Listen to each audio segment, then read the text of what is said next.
나만의 건강이 아닌 우리 모두의 건강을 생각하는 방송. 더 건강한 대한민국을 꿈꾸는 개념 방송. 들리는 신문 히포크라테스.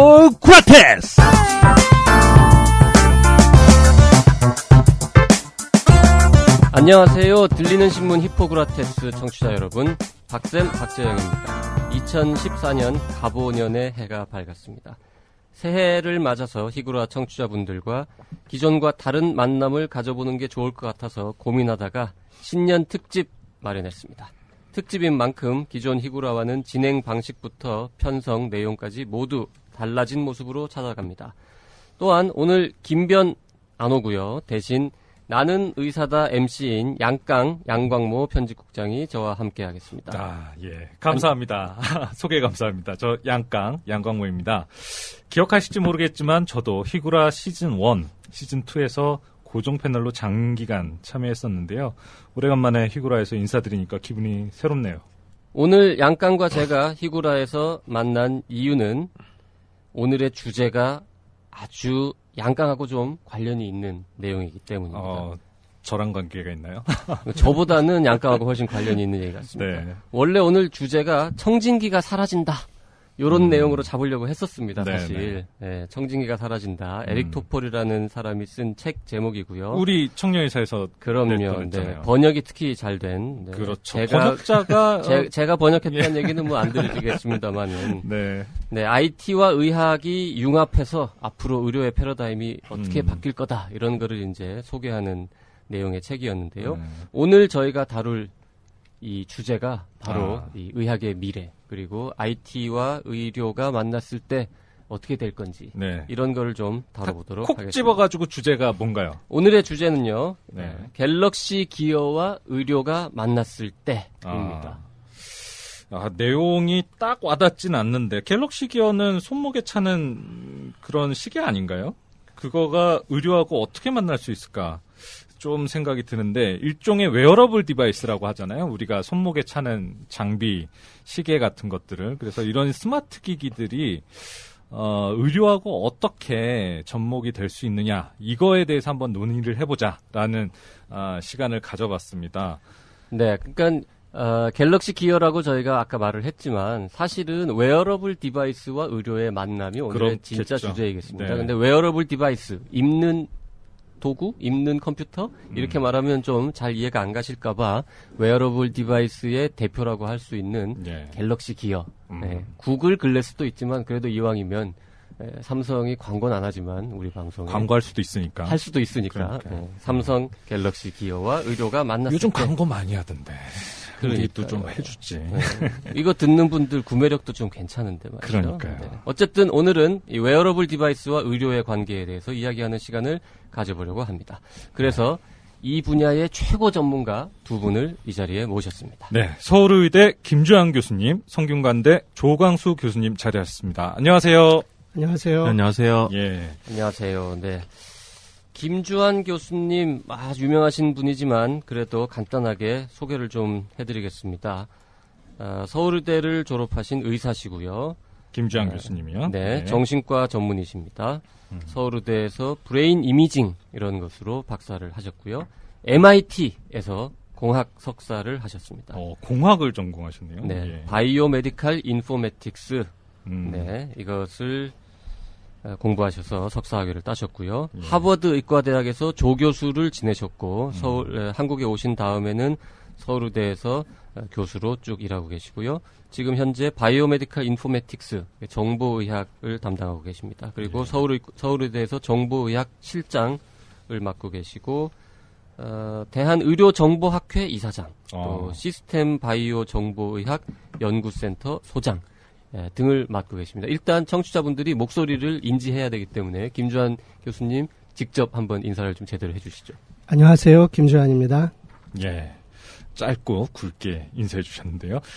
저는 조광수 교수님을 소개해 드릴게요. 조광수 교수님은 성균관대학교 학사를 마치시고 피츠버그 대학교 대학원 인지학 인지과학 박사, 그리고 전 미국 미주리 대학교 기능성 게임랩 소장, 그리고 컴퓨터공학과 교수, 정보학과 교수를 마치시고 지금 성균관대학교 대학원 인터랙션 사이언스 연구소장, 그리고 인터랙션 사이언스 학과 부교수, 그리고 UX 아카데미 디렉터를 맡고 계십니다. 조광수 교수님, 소개를 잠시 본인 목소리로 해주시죠. 네, 안녕하세요. 저는 성균관대학교 인터랙션 사이언스 연구소를 맡고 있는 조광수라고 합니다. 네, 반갑습니다. 네, 반갑습니다. 김주환 교수님 이 양력도 이해하기 어려운데 조광수 교수님 양력은 더 이해하기가 어려운 것 같습니다. 일단 피츠버그에서 박사학위를 하신 다음에 미주리에서 대학 교수로 재직하시다가 성대로 오신 거군요. 네, 한국에는 맞습니다. 언제 오신 겁니까? 그러면? 그러니까 2009년 8월에 왔습니다. 온 지 4년 됐습니다. 4년 되셨군요. 네. 피츠버그, 앤디 워홀의 고장 맞습니다. 아닙니까? 맞습니다. 네, 예, 그 네. 뮤지엄도 있고요. 네. 하루 딱 가봤습니다.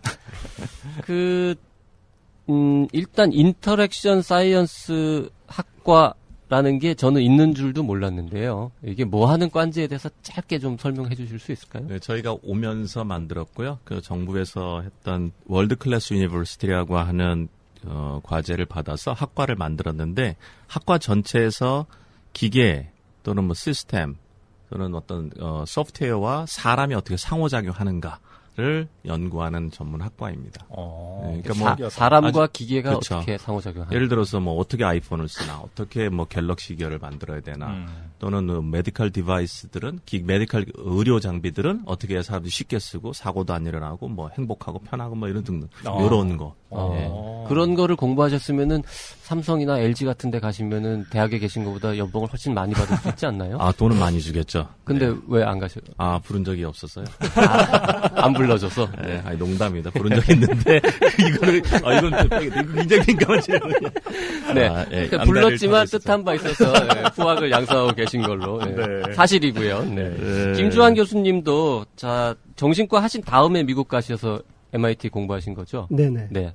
정신과 전문의 하신 다음에 굳이 MIT에 가셔서 공학을 공부하셨는데 뭐 특별한 그게 몇 년 전 얘기죠? 벌써 한참 전일 것 같은데. 미국 간 게 97년도요. 네. 한 6년 됐네요. 네. 전문의 따시고 가신 계기가 있다면 뭐. 전문의 끝내고 가려고 간 건 아니고요. 원래 애플 시절에부터 80년대부터 컴퓨터는 다뤘는데요. 의과대학을 다니면은 컴퓨터를 일체 쓸 일이 없잖아요. 수학 뭐 이런 거 확실하게 잊어버리게 해줍니다. 의과대학 10년 다니고 나면 완전히 다 잊어버리고요. 근데 이제 의대 다니고 이 정신과 공부를 하면서 컴퓨터가 미래의학에 매우 중요하다. 굳게 믿는데 아무도 안 믿어주는 거예요. 그 당시에는. 그다음에 이제 95년에 인터넷이 상용화됩니다. 그러면서 이제 접속이 가능해지고 미국에는 이런 의료에서의 정보학이라는 학문 분야가 있다라는 걸 알게 되죠. 각 대학들의 브로셔가 온라인으로 올라올 때니까. 그래서 좀 분명히 내가 맞을 것 같으니까 한번 진짜로 가서 확인해야겠다. 그래서 갔습니다. 네. 현재 의료정보학회의 회장님이시기도 이사장. 이사장이시기도 하고요.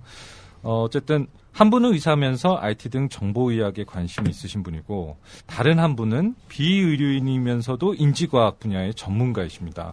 어떻게 보면 웨어러블 디바이스와 의료가 어떻게 접목되는지 어떻게 발전할 수 있는지 누구보다 이해하기 쉽게 설명해 주실 거라 생각을 하고요. 저희가 그런 설명을 좀 듣고자 두 분을 모셨습니다. 네, 갤럭시 기어와 의료가 만났을 때 어떤 일이 벌어질지 자세한 얘기는 광고 듣고 시작하겠습니다. 청진기가 사라진다. 의학과 IT의 융합으로 의료의 패러다임이 변한다. 휴대전화로 암세포를 찾아내거나 곧 닥칠 심근경색을 예측할 수 있다. 디지털 혁명이 바꿔놓을 의학의 미래를 소개하는 책. 미국 아마존 의학 베스트셀러 에릭 토플의 청진기가 사라진다. 청년 의사. 네, 광고도 청진기가 사라진다 광고를 저희가 들었습니다. 청진기가 정말로 사라지고 있죠? 그럼요. 예. 전 원래 학생 때도 청진기 공부는 정말 못하겠더라고요. 듣고 알기가 어렵잖아요. 네, 그 당시에만 해도. 네. 근데 이제는 필요 없어졌습니다. 많은 경우에. 그래서 의학에서 청진기 교육이 필수가 아닌 대학들이 많이 생겼죠. 그래요? 왜냐하면 직접 들을 수 있고 도플러라든가 초음파에 의해서 청진기가 많이 약화됐습니다. 교육상에서. 근데 저는 제 디지털 청진기 특허가 있습니다. 예, 저희 디지털 청진기라는 물건의 특허를 교수님이 갖고 계신다고요? 그러니까 청진음이 소리로 바뀌게 되면, 그러니까 청진음이 음파가 전기 신호로 바뀌게 되는 이 후단부터에 대한 특허를 우리나라의 그 최병훈 선생님이라고 소아과 의사신데 그분이 이미 90년대 특허를 아주 원천 특허를 갖고 계시고요.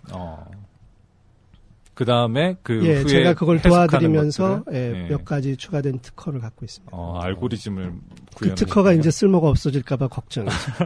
지금까지 그 특허 때문에 뭐 좀 생긴 게 있으신가요? 아직까지는 없으신가요? 이병훈 선생님 경우는 뭐 한 하버드 쪽에서 한 50만 불 정도 제한이 들어온 게 있죠. 10몇 개 정도 되는 특허를 함께 사겠다. 지금 나오는 제품들은 사실 거의 대부분 그 특허에 걸립니다. 서울시 의사회 활동하셨던 이병훈 선생님 말씀하시는 거죠? 네. 그렇군요. 어쨌든 청진기가 사라진다. 좋은 책이니까 좀 보시고요. 네. 저희끼리 이 갤럭시 기어와 구글 글래스 예를 좀 들면서 웨어러블 디바이스에 대해서 간단히 좀 뭐 설명을 부족하긴 하지만 했는데 전문가이신 이제 두 교수님께 좀 이야기를 듣고 싶어요. 정확하게 이 웨어러블 디바이스가 무엇인가요? 그거에 대해서 좀 정의에 대해서 이렇게 좀 얘기를 해주신다면 조광수 교수님께서 먼저 좀 설명을 좀 해주시죠.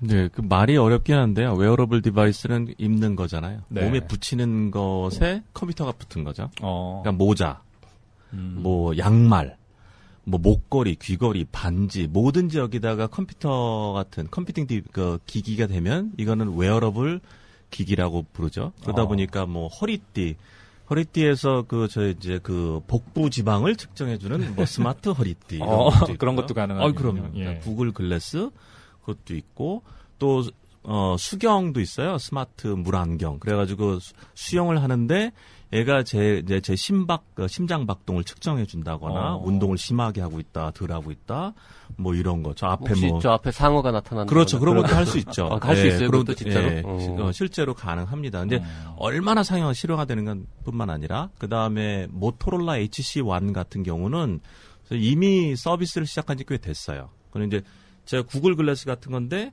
제가 이렇게 무슨 일을 하고 있으면 원격으로 그걸 보고 있으면서 저한테 작업 지시를 해주는 거예요. 물안경이 그래요? 이건 물안경이 아니라 이거는 이제 물안경은 지나갔어. 지나갔고 그건 스마트 물안경.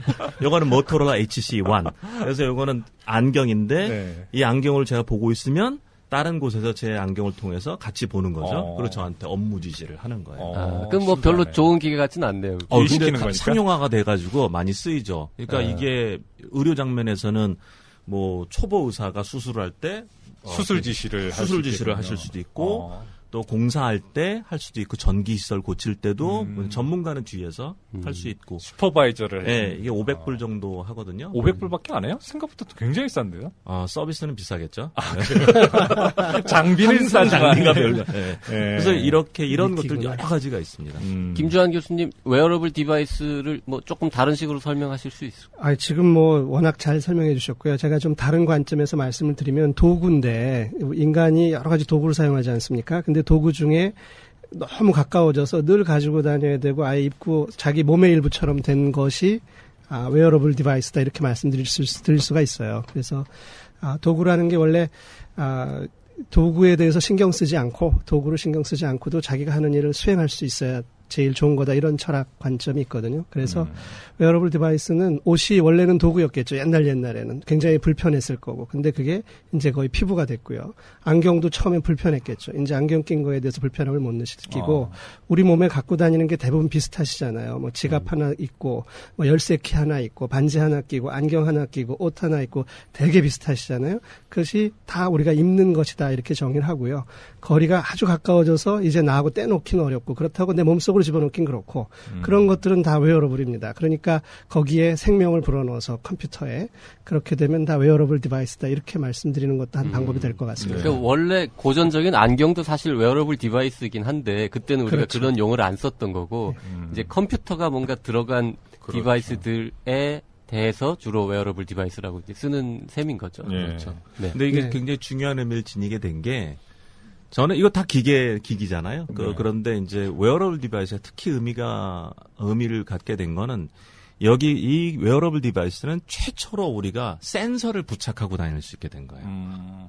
그전에는 센서가 센서가 없었는데. 없었잖아요. 근데 이거는 제 뭐 생리잖아요. 생리적인 거라든가 뭐 심장 박동뿐만 아니라 또는 저의 뭐 스트레스라든가 최초로 우리가 센서라는 걸 붙이고 다니면서 저에 대해서 측정할 수 있고 환경에 대해서 측정할 수 있고 그걸 가지고 무엇을 할 수 있는 그러니까 이런 측면에서 보면 굉장히 역사적인 기기가 된 거죠.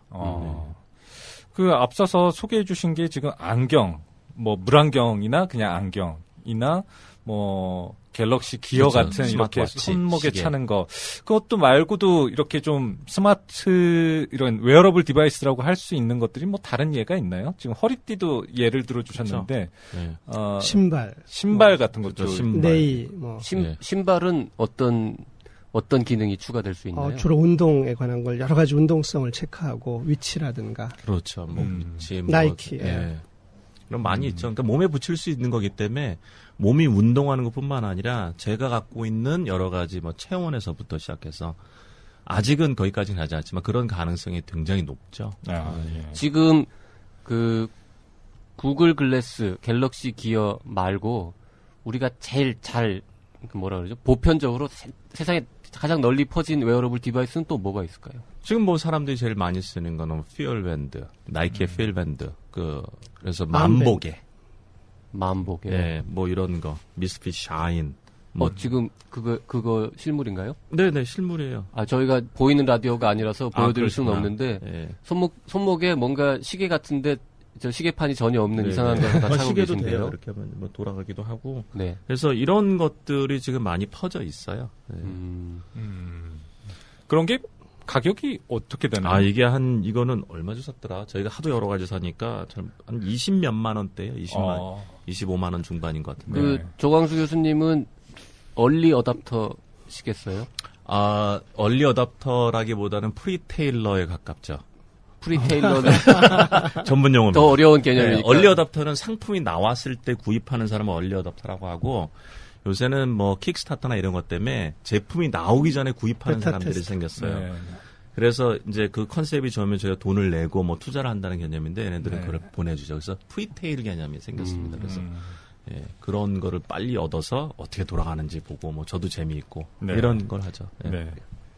센서는 없지만 오히려 가장 보편화된 웨어러블 디바이스는 지갑일 거라고 생각해요. 저는 지갑이요? 이미 지갑 안에 자동차 카드, 버스 카드 이런 거 다 그쵸, 넣고 그쵸. 다니시잖아요. 네. 그게 컴퓨터죠. 그래서 지나갈 때마다 알아서 돈을 빼주잖아요. 음. 돈 받아가는 것에 관한 하나는 이미 보편적이고요. 모든 분이 이미 하나씩 가지고 있고 지갑이야말로 인류가 수백 년 전부터 이미 웨어러블로 가지고 있던 것 중에 한 대표적인 장비라고 그렇죠. 생각합니다. 네. 그렇네요. 그 고전적인 지갑 안에 이제 온갖 센서와 무슨 컴퓨터 장비스러운 것들이 들어가기 시작을 한 거죠. 그럼요. 네. 네. 그 의료 분야에는 웨어러블 디바이스라고 딱히 이거다라고 내세울 만한 게 아직은 없나요? 전통적으로는 홀터 모니터링 같이 EKG를 잰다든가 이런 게 의료계 원래 액티그라프도 지금 암밴드도 원래 운동량을 재고 수면 슬립 사이클을 계측하는 암밴드가 원래 있죠. 액티그라프라고. 네. 의료에서 많이 사용됐는데 아까 계측, 센서가 달렸다는 측면에서 의료 장비로서 오히려 더 먼저 나왔다고 볼 수는 있습니다. 근데 단지 그때는 굉장히 고가고 비싸고 불편하고 한 며칠 체크하고 마는 거죠. 그렇죠. 그렇네요, 진짜. 홀터가 뭔지 잘 모르시는 분들도 계실 것 같긴 한데, 그, 심전도는 이제 다들 아시잖아요. 심전도를 24시간 동안 꾸준히 체크해서 부정맥 같은 거를 찾아내기 그렇죠. 위한 장치인데, 그 홀터는 그 뭐라고 설명을 드려야 될까? 이게 의학 공부 안 하신 분들을 위해서 이 전화기보다 좀 큰 이런 기계를 가슴에 붙이고 24시간 동안 왔다 갔다 일상생활을 합니다. 이제 한 다음에 떼서 그 정보를 분석하는 이런 방식인데 그래요. 그게 진짜 웨어러블 디바이스였네요. 하지만 그 홀터는 이제 거의 안 쓰는 물건이 됐죠. 아, 그렇습니까? 이제 지금은 쓰고 쓸 있는데 것 아직은 같은데요. 병원에서는 써요. 아직은 쓰나요? 예, 써요. 곧 예. 그럼 사라질 물건 그렇겠네요. 대표적인 걸로 지금 예. 꼽히고 있는 거죠. 훨씬 더 쉽게 이제 심전도를 장시간 모니터할 수 있는 세상이 됐으니까요. 네. 사실은 그것도 있어요. 리지 스캔이라고 해가지고 남성 성기의 이 팽창 여부를 밤에. 누가 직관하는. 비뇨기과 의사 아니랄까 꼭 그런 남들 아니, 모르는 이것도 거를. 전문 분야예요. 운동선수들이 여러 가지 센싱을 해왔죠. 그동안에. 그 네. 사람의 그야말로 호흡량부터 포함해서 심박. 그러니까 웨어러블 디바이스의 진짜 원조가 어떻게 보면은 의료 분야다. 뭐 이렇게 할 그럼요. 수도 있겠네요, 진짜. 홀터는 굉장히 오래된 거죠. 그럼요. 네. 네. 자, 네. 지금 이제 저희가 기본 공부를 좀 하고 있는데요. 웨어러블 디바이스란 무엇인지에 대해서 개념 정리를 간단하게 해봤고요. 이번에는 또 다른 개념, 사물 인터넷. 이건 또 도대체 뭔지 좀 알아보도록 하겠습니다. 사물 인터넷 요새 양강 많이 들어본 얘기죠? 광고 좀 들어봤어요. 광고에서도 뭐 나오는데 인터넷 오브 띵스라고 얘기를 하더라고요. 뭐 이거에 대해서 CF를 좀 하나 보고 가볼까요?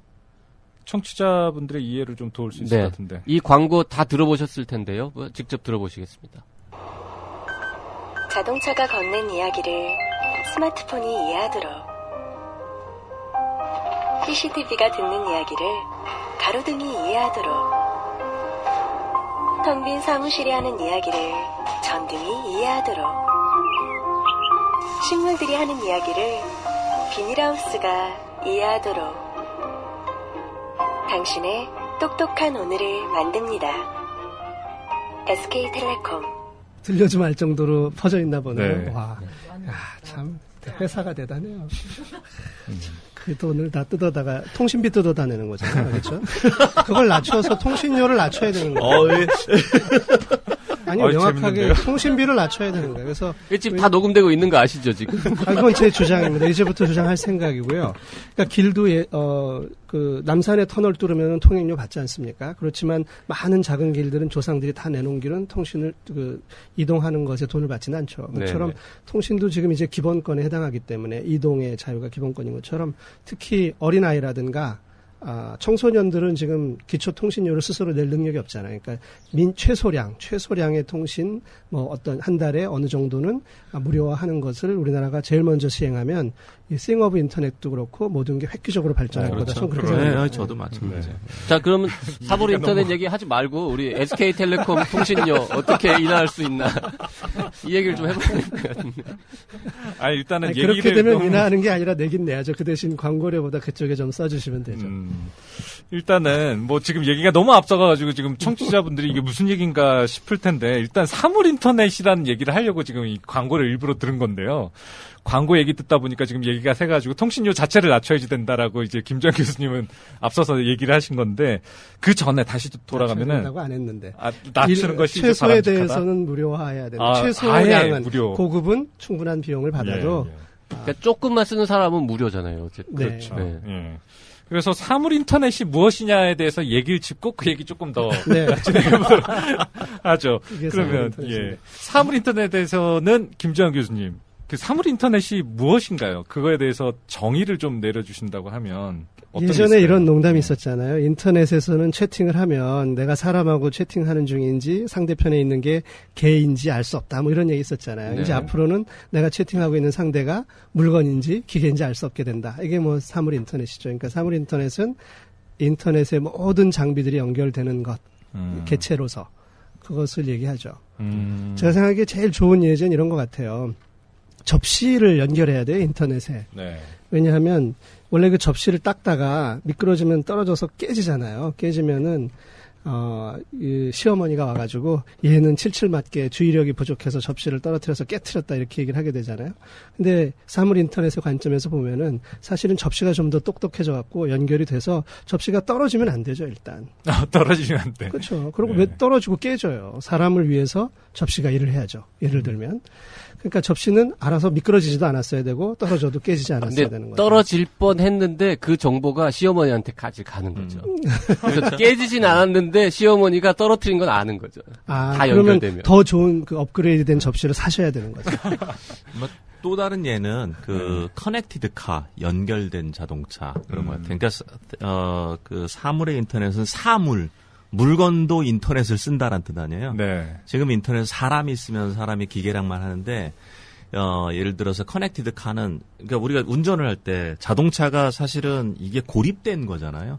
통신을 못 하잖아요. 근데 서로 통신을 주고받으면서 뭐 차간도 유지한다거나 저희가 교통상황도 체크를 한다거나 또는 정보를 받는다 그러면서 물건도 스스로 데이터를 만들고 통신할 수 있고 연결돼 있는 것. 그러니까 지금까지 사람 중심이었는데 이것들도 다 한다는 거죠. 그 현대자동차 광고랑 비슷한 거죠. 그러니까 그것도 그렇죠. 융합, 커넥티드 네. 카는 지금 가야 되는 방향이고 이미 만들어진 차들도 있죠. 저희가 그 차에서 인터넷을 못 쓰니까 저걸 쓰잖아요. 스마트폰으로 이제 내비게이션 정보를 받는데 이제 자동차가 스스로 인터넷을 하게 되면 필요가 없겠죠.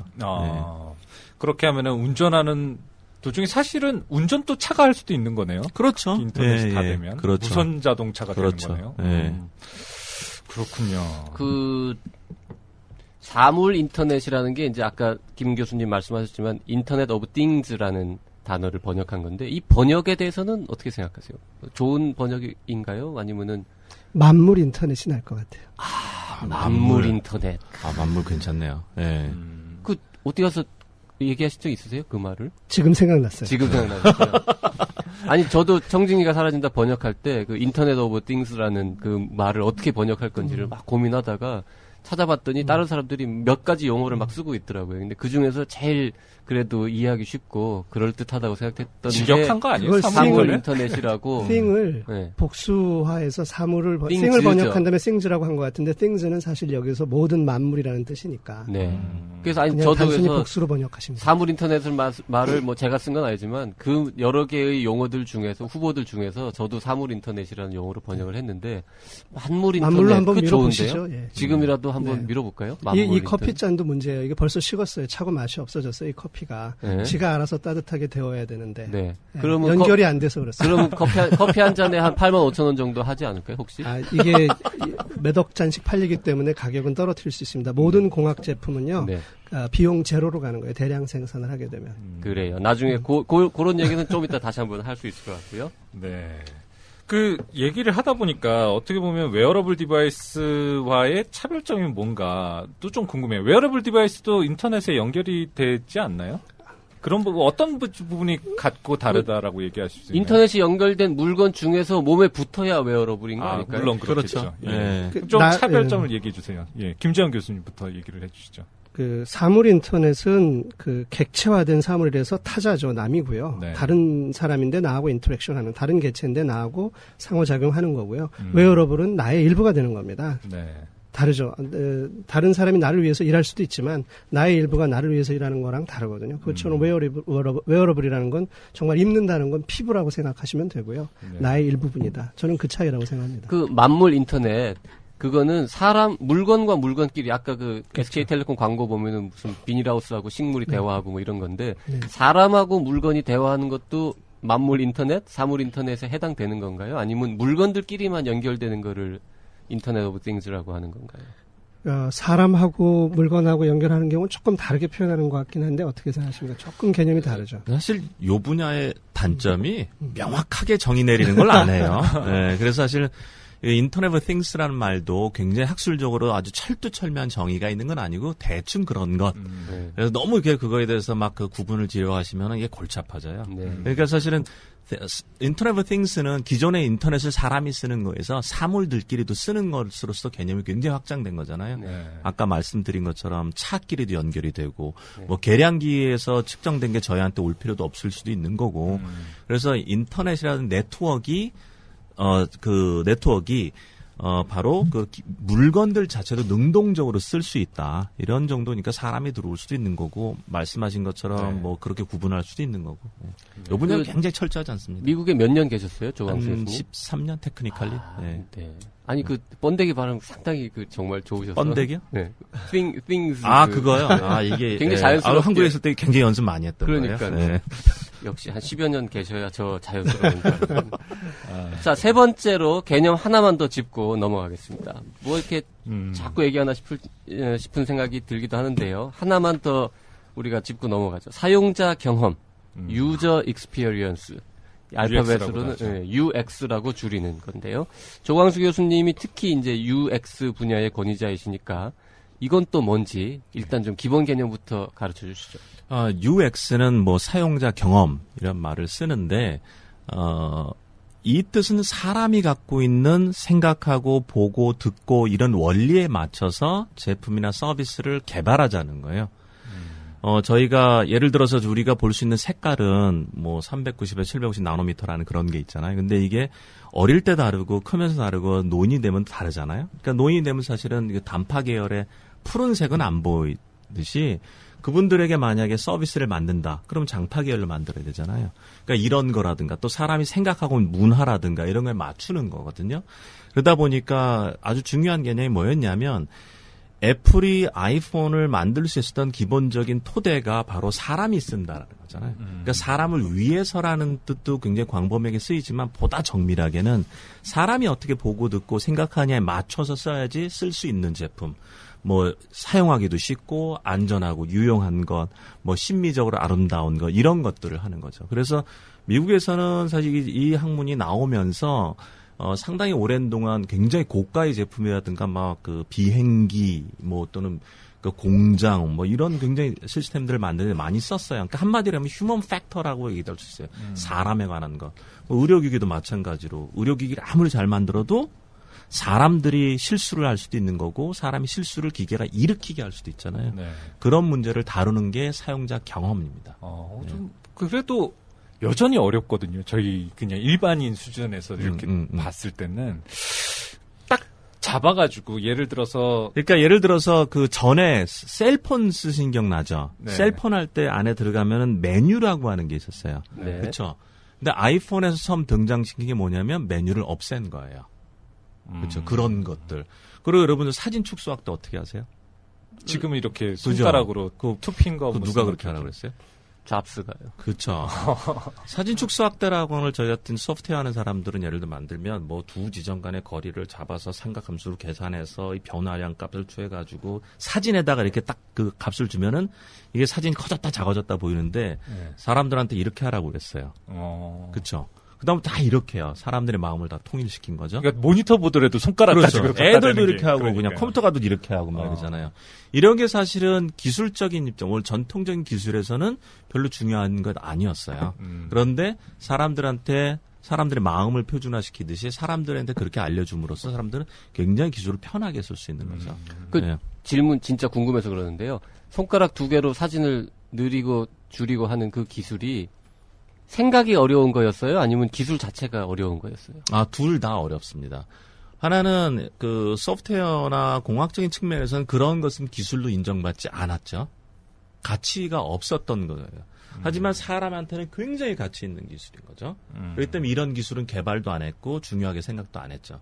그러니까 애플하고 삼성하고 소송을 해서 나왔던 여러 가지 특허들은 문제가 5가지인가 나왔었잖아요. 처음에 1조 배상이 나왔던 그것들에 대해서 우리나라는 기본적인 태도가 뭐였냐면 그게 왜 특허거리냐, 그게 왜 중요한가였거든요.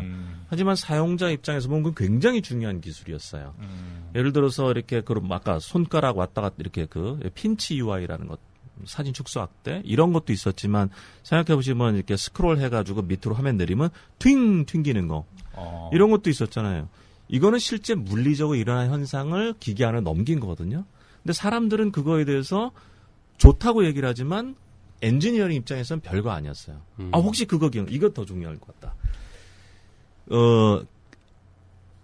그 아이패드 나왔을 때 책 넘기는 거 나왔잖아요. 네. 사람들이 놀란 장면은 책 넘어가 이런 거잖아요. 네, 또 놀랐어요. 뒤가 비쳐. 네네. 그거 사실 별거 아니거든요. 어. 하지만 사람들한테 중요한 것은 그런 거였다는 거죠. 원래 기술만의 입장에서 보면 그거는 굉장히 쓰잘데기 없는 것. 그죠? 근데 아이폰보다 더 놀라운 일이 뭐였냐면 사실 우리가 윈도우 구호나 그런 걸 쓰는 거였어요. 그 안에는 옛날에는 기억하실 분들이 많을 것 같은데 커맨드 인터페이스를 해서 우리가 뭐 명령어를 다 외워서 쳤어요. 네. 그런데 윈도우 구호라는 게 나오면서 그냥 아이콘에다 눌러서 버리는 것, 딜리트, 파일 네임, 확장자 치지 않고 갖다가 놓으면 지워지는 거잖아요. 그러니까 저희는 기억할 필요 없이 그냥 보고 이거구나 하면 그러니까 상당히 쉬워졌죠. 그러니까 이런 것들은 사람이 갖고 있는 마인드에 맞춘 거예요. 예를 들어서 그러니까 마이크로소프트 같은 경우에 윈도우를 만든 사람이 그러면은 그런 아이콘을 만들고 심볼을 만든 사람이 그러면 소프트웨어 엔지니어냐? 물론 프로그래밍을 했죠. 하지만 그걸 한 사람들은 인류학자예요. 예를 들어서 파일을 지운다. 그렇죠? 지금은 쓰레기통에 버린다는 개념인데 쓰레기통에 버린다를 누가 연구하겠어요? 심볼을 연구하는 사람들이 하는 거예요. 그러니까 상징. 그렇죠? 우리나라에서도 쓰레기통에 버리는 게 중요해야 되고 스페인 가도 쓰레기통에 버리는 건 파일이라고 생각해야 될 거고 미국도 마찬가지고 이게 굉장히 중요한 기술이었던 거죠. 네. 그러니까 사람들이 폭발적으로 사는 거잖아요. 네. 조 교수님은 아이폰 쓰세요? 갤럭시 쓰세요? 다 씁니다. 네, 그럴 줄 알았어요. 그 김주환 교수님한테도 한번 여쭤봐주죠. 김주환 교수님은 지금 아이폰 쓰시나요? 갤럭시 같은 이런 다른 스마트폰 쓰시나요? 전 피처폰 쓰는데요. 아, 정말요? 아이팟 터치랑 같이 씁니다. 아, 그러시네요. 뭐 다른 여러 가지 장비도 있고요. 네. 진담이세요? 스마트폰을 안 쓰세요, 그러면? 쓰죠. 아이팟이 스마트폰이랑 다른 게 하나도 없으니까. 네. 아이팟을 들고 다니시면서 전화는 옛날 전화를 쓰시는군요. 그거는 이제 전화번호 안 바꾸다가 안 바꾸려면 할 수 없이 버티고 네. 있어야 돼서. 아, 그렇군요. 정책이 잘못됐다고 생각돼서 그러는 거죠. 지금 몇백만 명이 번호를 바꾸지 않았는데 어떠한 기술적인 이유나 경제적인 이유도 없이 과거의 정책을 유지하기 위해서 지금 번호를 강제로 바꾸게 했거든요. 그게 이제 3년이 됐죠. 그래서 3년 기다렸습니다. 3년 후에 어떻게 되나 보려고 했고요. 3년 됐고 이제 한 200만 명 정도가 아직 그대로 남아 있거든요. 네. 전 그쪽에 동참하기로 마음 먹고 이 모든 고난을 견디면서 살고 있습니다. 그 200만 명 중에 상당수는 상당히 큰 돈을 주면은 바꾸겠다 이런 태도를 보이는 건 아닌가요, 혹시? 뭐 그때 가서 생각해보죠. 아직 준다는 얘기도 없어요. 그죠? 준다는 얘기도 없어요. 네. 자, 지금 우리가 사용자 경험, UX 얘기를 하고 있는데요. 사실은 보건의료 분야에서도 patient experience, 환자 경험, 이거를 중요하게 얘기하기 시작한 지 좀 몇 년 됐죠? 저희 청정의사에서도 여러 번 다뤘고요. 네. 네. 김주환 교수님, 환자 경험과 관련해서는 뭐 관심, 작업 이런 건 안 하시나요? 특별히 없는데 네. 뭘 환자 경험이라고 얘기하세요? 그러니까 뭐 예를 들어서 제가 이제 어디 외국에서 들은 얘기 중에 하나는 제일 인상적이었던 건 환자가 실제로 입원했을 때 입원 환자가 어떻게 느끼고 어떤 경험을 하는지에 대해서 다 면밀하게 한번 연구를 해봤다는 거죠. 뭐가 제일 불편한지 이런 거를. 그랬더니 첫 번째로 나오는 게 시끄럽다는 거예요. 잘 때. 밤에 잘 때 너무 시끄럽다는 거예요. 그리고 잠들만 하면은 와가지고 새벽에 피 뽑는다. 뭐 이런 계열들. 그렇죠. 그러니까 의사들이 상대적으로 덜 중요하게 생각했던 부분들인데 환자들은 의외로 이런 부분을 가장 힘들어하거나 좋아한다. 뭐 이런 거죠. 그래서 환자들이 실제로 어떤 체험을 하는지를 좀 그렇죠. 들여다봐서 그거를 더 나쁜 경험을 좋은 경험으로 바꿔줄 수 없을까라는 고민을 하자는 게 이제 환자 경험 뭐 이런 거였는데 그것도 UX. 그것도 UX의 네, 일종인 맞습니다. 거죠. 예. 조 교수님 UX 분야에서 의료 분야 혹은 네네. 보건의료 분야에 대한 관심이라 그럴까요? 비중 이건 어느 정도 나왔대요? 제 개인적으로요, 아니면 네. 세상 학문에 학문 좀 분야. 의료 분야의 UX라는 건 참 접근이 어려워요. 네, 의료 산업이라고 하는 구조가 있고 병원이라고 하는 그런 게 있기 때문에 그런데 우리나라에서도 좀 서비스 디자인이라는 측면에서 방금 말씀하신 환자들이 병원에 어떻게 오고 뭘 하고 어떤 프로세스를 거쳐서 진료를 받고 뭐 어떤 경험, 입원 경험 이런 거를 이제 해서 하는 게 한 축이 있고요. 이 부분은 그나마 좀 요새 많이 좀 활성화되고 있는 것 같아요. 그 이유는 이제 병원도 그게 굉장히 중요한 부분이잖아요. 왜냐하면 수익을 창출하는 데 있어서 그다음에 그거는 단순히 환자의 만족뿐만 아니라 의사 선생님들이나 간호사 선생님들 같은 이슈가 있지 않습니까? 짧은 시간에 보다 효율적으로 좋은 그 진단을 하고 처방을 할 수 있는 그런 구조를 만드는 것들도 있으니까요. 예를 들어서 뭐 기다리는 시간을 어떻게 줄일 거냐, 기다리는 시간을 뭐 어떻게 효율적으로 넘길 거냐, 막 그럼 위급한 시간은 어떻게 뭐 환자에게 안도감을 줄 거냐 이런 것도 있고. 저는 특히 관심 있는 부분은 이제 의료 장비를 어떻게 안전하고 쉽고 정확하게 잘 쓰게 할 것이냐 이런 부분에 관심이 있습니다. 네. 환자 경험 아마 컨슈머리즘 그러니까 소비자 중심주의하고 관련이 있는 것 같고요. 환자 경험이라는 말이 좀 생소하긴 한데 아마 제 생각에는 왕진에서부터 생각하시면 이 문제를 이해하기 좋을 것 같습니다. 그러니까 원래 예전에는 다 왕진 같지 않습니까? 그런데 이제 갈 수가 없죠, 지금은. 왜 갈 수가 없습니까? 왕진을 가는 게 더 좋은 일이죠. 아픈 환자를 병원에 오라고 하는 건 힘든 일이죠. 근데 왕진을 못 가는 이유는 너무 의료 비용이 비싸지면서 어쩔 수 없이 효율성을 따지기 때문이거든요. 그러니까 현재는 환자를 컨베이어 벨트에다 올려놓고 한 명씩 착착 보내면서 우리가 시간에 맞춰서 환자를 진료하는 거죠. 그러니까 그것은 프로세스 엔지니어링, 공정, 자동화적인 그런 식의 관점이고요.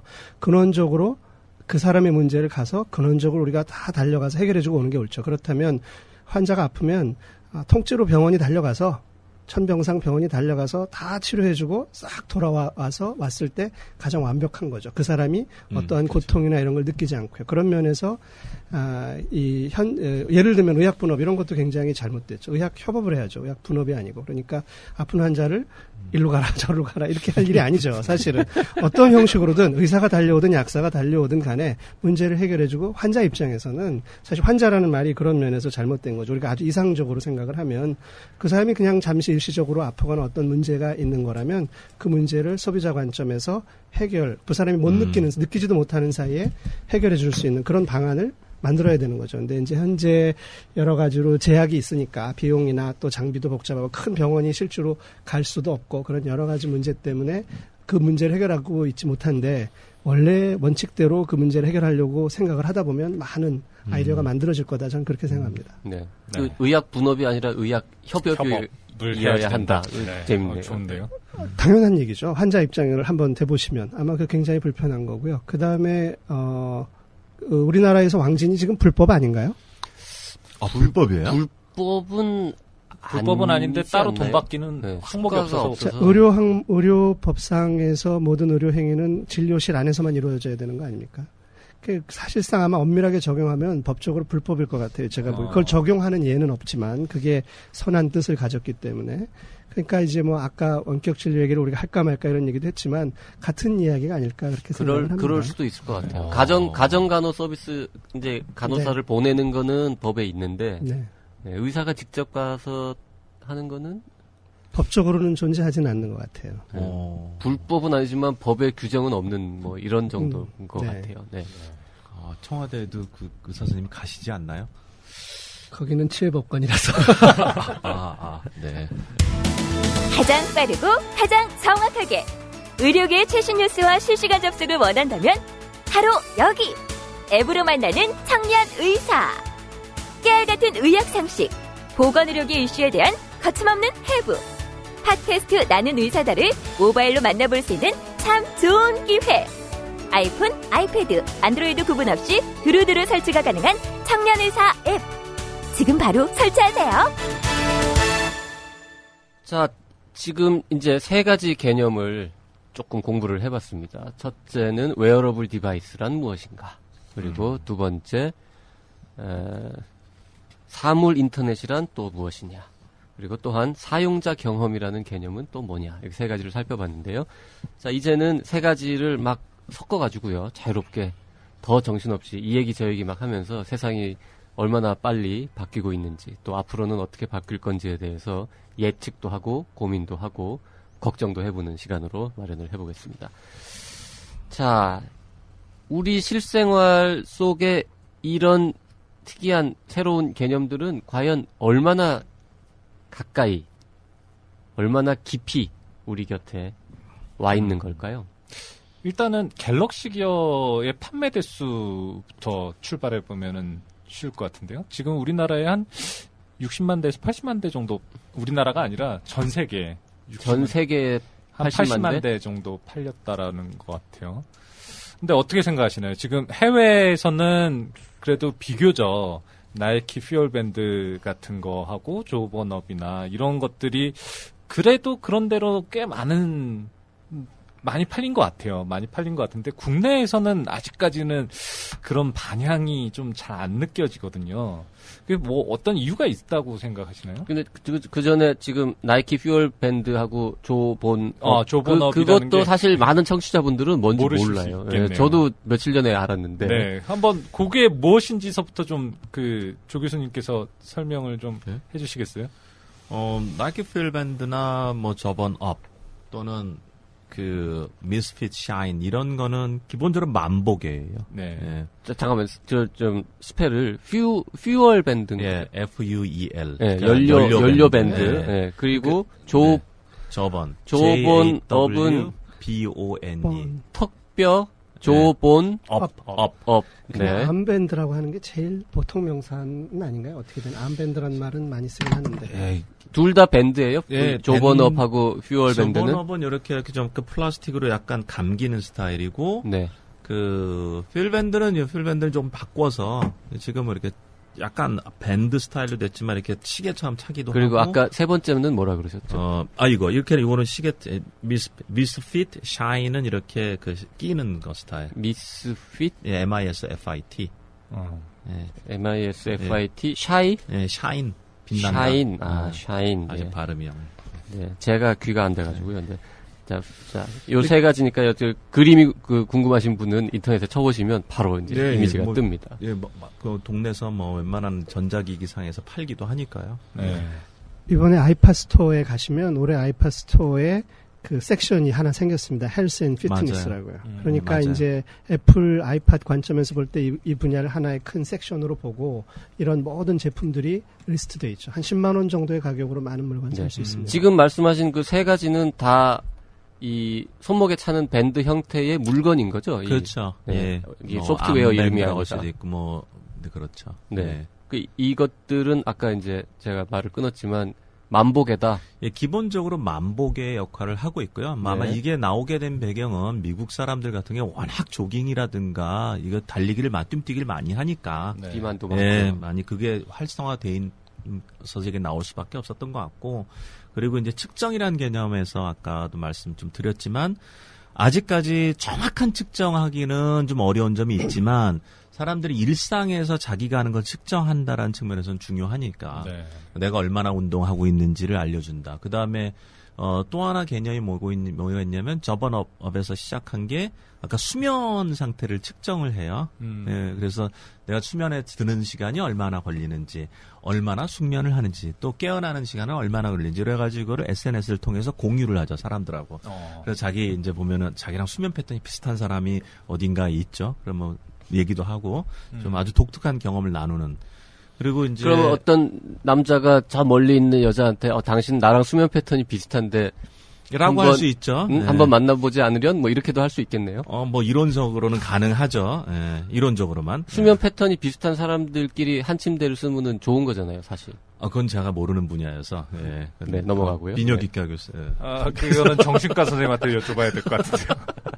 아니 어떤 수면 사람은 연구는 정신과에서 했죠 원래 전통적으로. 아니 그러니까 올빼미 체질인 사람하고 그 아침형 인간하고 같이 살면 좀 힘들 거 아니에요. 네. 그 뭐 다른 거 생각하시는 것 같은데. 여기서는 그보다 좀 더 디테일하게 나오거든요. 그러니까 수면에서 잠을 자면 이 슬립 사이클이라는 주기가 있습니다. 네네. 수면 주기가. 그래서 한 4사이클 정도 자고 깨어나게 되는데 현재 스마트폰 앱도 있어서 그냥 옆에다 놓고 자면 자기가 뒤척이다가 뭐 꿈을 꾸다가 이런 단계를 측정을 해주죠. 그래서 그걸 사이클을 알 수가 있고요. 사이클을 전문적인 검사 없이 개인이 알 수 있고 그렇게 되면 심지어 그 알람 앱도 있어요. 그래서 그 사이클의 수면이 깨서 낮은 수면일 때 알람을 올려주면 전후 한 20분 오차를 두고 8시에 맞춰놨어도 8시 10분 전부터 뭐 8시 10분 사이에 수면 단계가 낮을 때 알람을 올려주면 더 상쾌하게 깬다. 이런 것도 있습니다. 네, 그 얘기 들은 것 같아요. 일단 정확하게 뭐 7시에 울려라가 아니라 7시 무렵에 내가 기분 좋게 깰 수 있는 그 순간에 알람을 울려라 그런 거죠. 그렇죠. 네.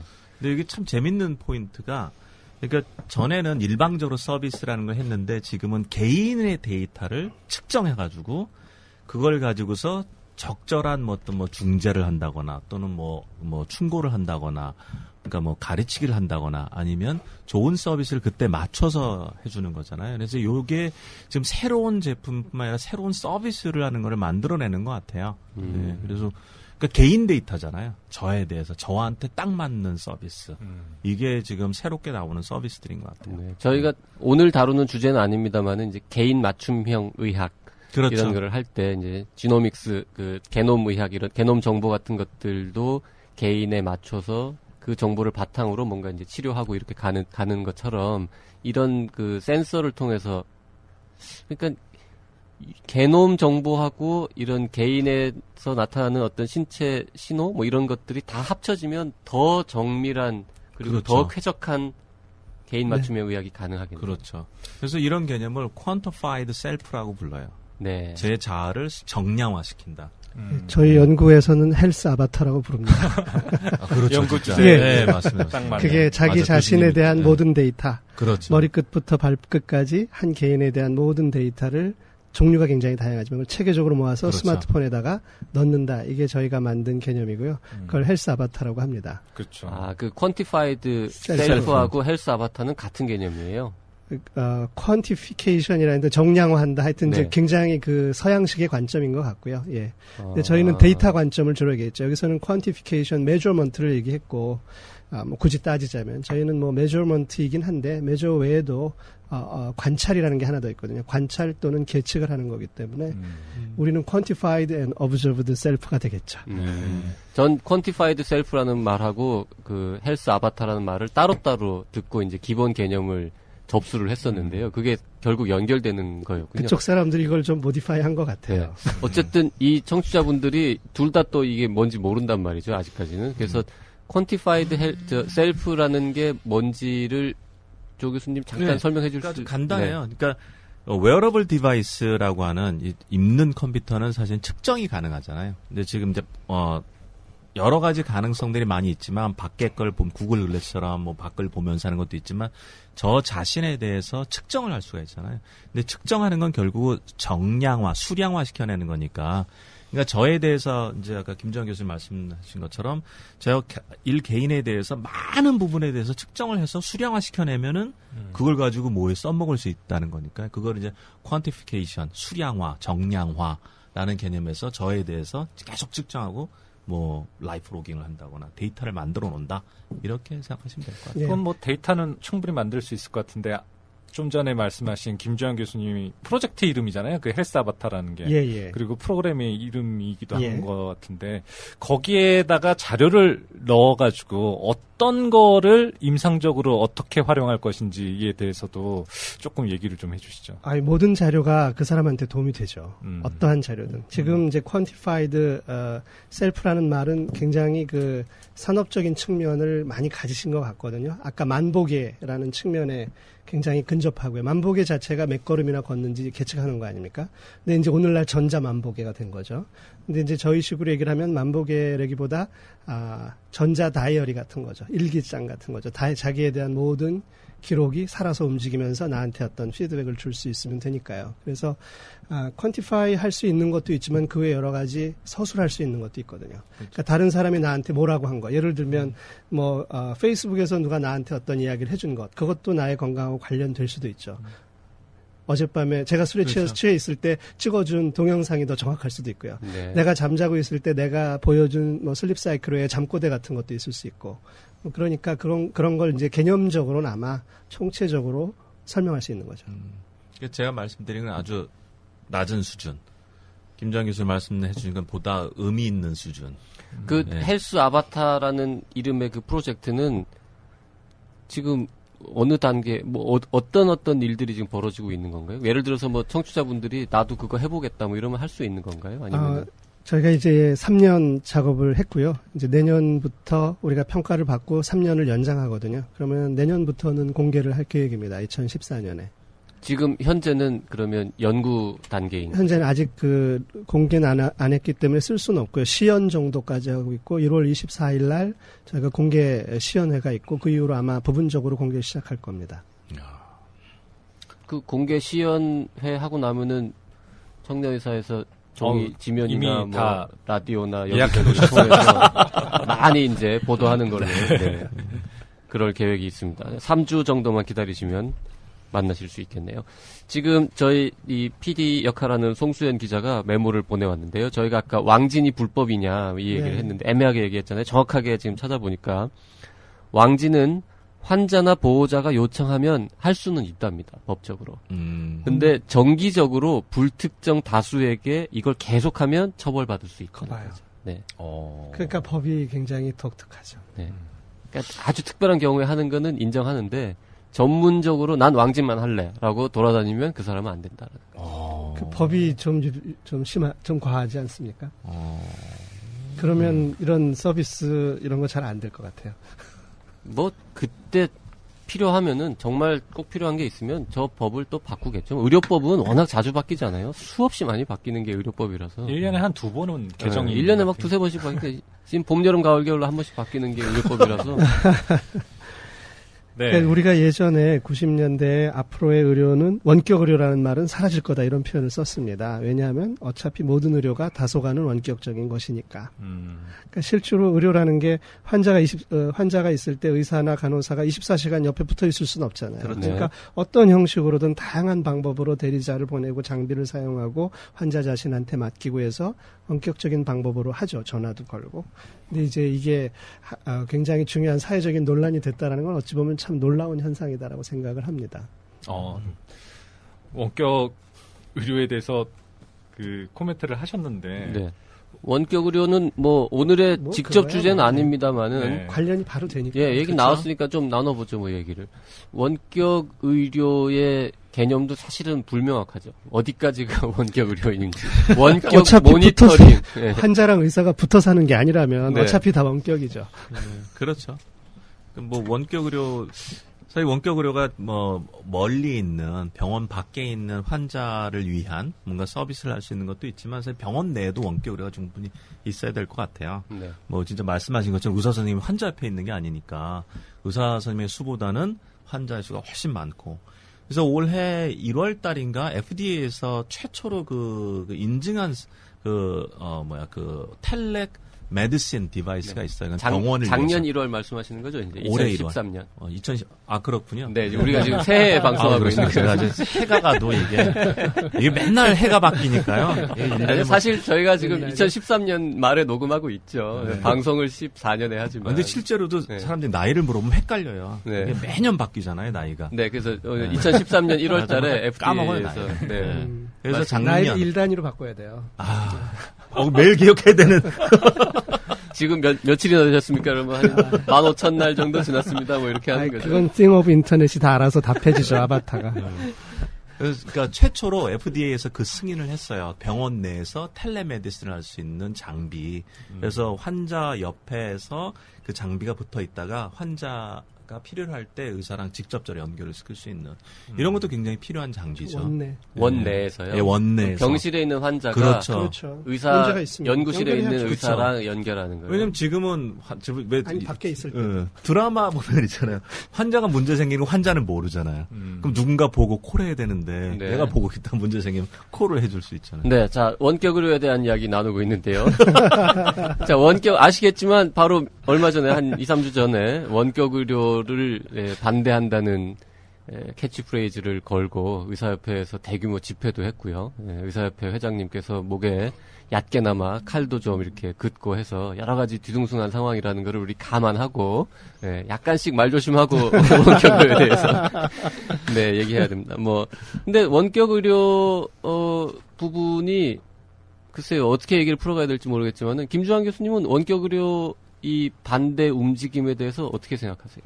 의료의 속성이 어느 정도는 원격적인 게 다 있고, 의료계가 원격 의료를 반대한다고 생각지는 않고요. 의료계가 반대하는 건 현재 보험 제도나 이런 의료 제도에 반대하는 거지, 그런 기술을 사용하는 것에 반대하는 거라고는 생각지 않습니다. 네. 대면 진료에 대해서 반대하는 거지, 대면 진료를 대체할 수 있는 원격 진료를 반대하는 거라고 저도 알고 있는데요. 특별히 사실, 그 의사협회 회장님이 그날 나와가지고 원격 진료 자체를 반대한다라는 그런 얘기는 안 한 걸로 저도 알고 있어요. 그러니까 어떻게 보면 대면 진료를 대체할 수 있는 원격 진료는 반대하겠다라고 얘기를 하는 걸로 알고 있고요. 그러니까요, 정확하게 지금 의사협회가 가장 싫어하는 건 요즘 휴대폰 진료 이런 용어도 쓰시던데, 그러니까 화상 채팅으로 진료를 대신하는 거는 하지 말자. 그거는 반대한다라는 건 확실한 것 같고요. 그건 말고 이제 예를 들어서 이 개인에게 센서를 보내가지고 부착시켜서 집에 있는 환자의 생체 정보가 병원으로 자동으로 전송이 돼서 그에 필요한 적절한 조치를 한다거나 그건 원격 진료라고 볼 수는 없지만 원격 모니터링 혹은 넓은 의미의 원격 의료 이런 식으로 이제 갈 텐데 그것까지 다 반대하는 거는 또 아니지 아니죠. 않습니까? 예. 그것까지 다 하는 거 아니냐라는 이제 그것까지 다 반대라고 얘기를 하면은 그거는 뭐 러다이트 운동을 떠올린다 이런 비판까지 이제 하시는 분이 있는데 조광수 교수님은 의료계 바깥에 계시니까 요즘 원격 의료와 관련해서 이렇게 시끄러운 거에 대해서는 어떻게 관전하고 계세요? 네, 관전평을 드리기 굉장히 조심스럽긴 한데 지난주 바로 그러니까 몇 달 전 굉장히 헷갈리네요. 네. 얼마 전에 그 심야 토론에서 네. 그 대한의사 협회장님 네네네. 화면밖에 못 뵀지만 그분 자체가 말씀하실 때 원격 진료 자체를 전면적으로 부인하는 건 아니라고 말씀하셨고요. 이제 여러 가지 사실 의료의 현실을 고쳐야 되는 문제들이 있는데 그런 건 안 하고 왜 다른 거 하냐 그러면서 또 이제 휴대폰으로 진료하는 문제를 말씀하셨어요. 근데 이 문제는 전 굉장히 동감하는 이슈입니다. 그러니까 작년에 재작년인가 작년인가 그런 일이 있었어요.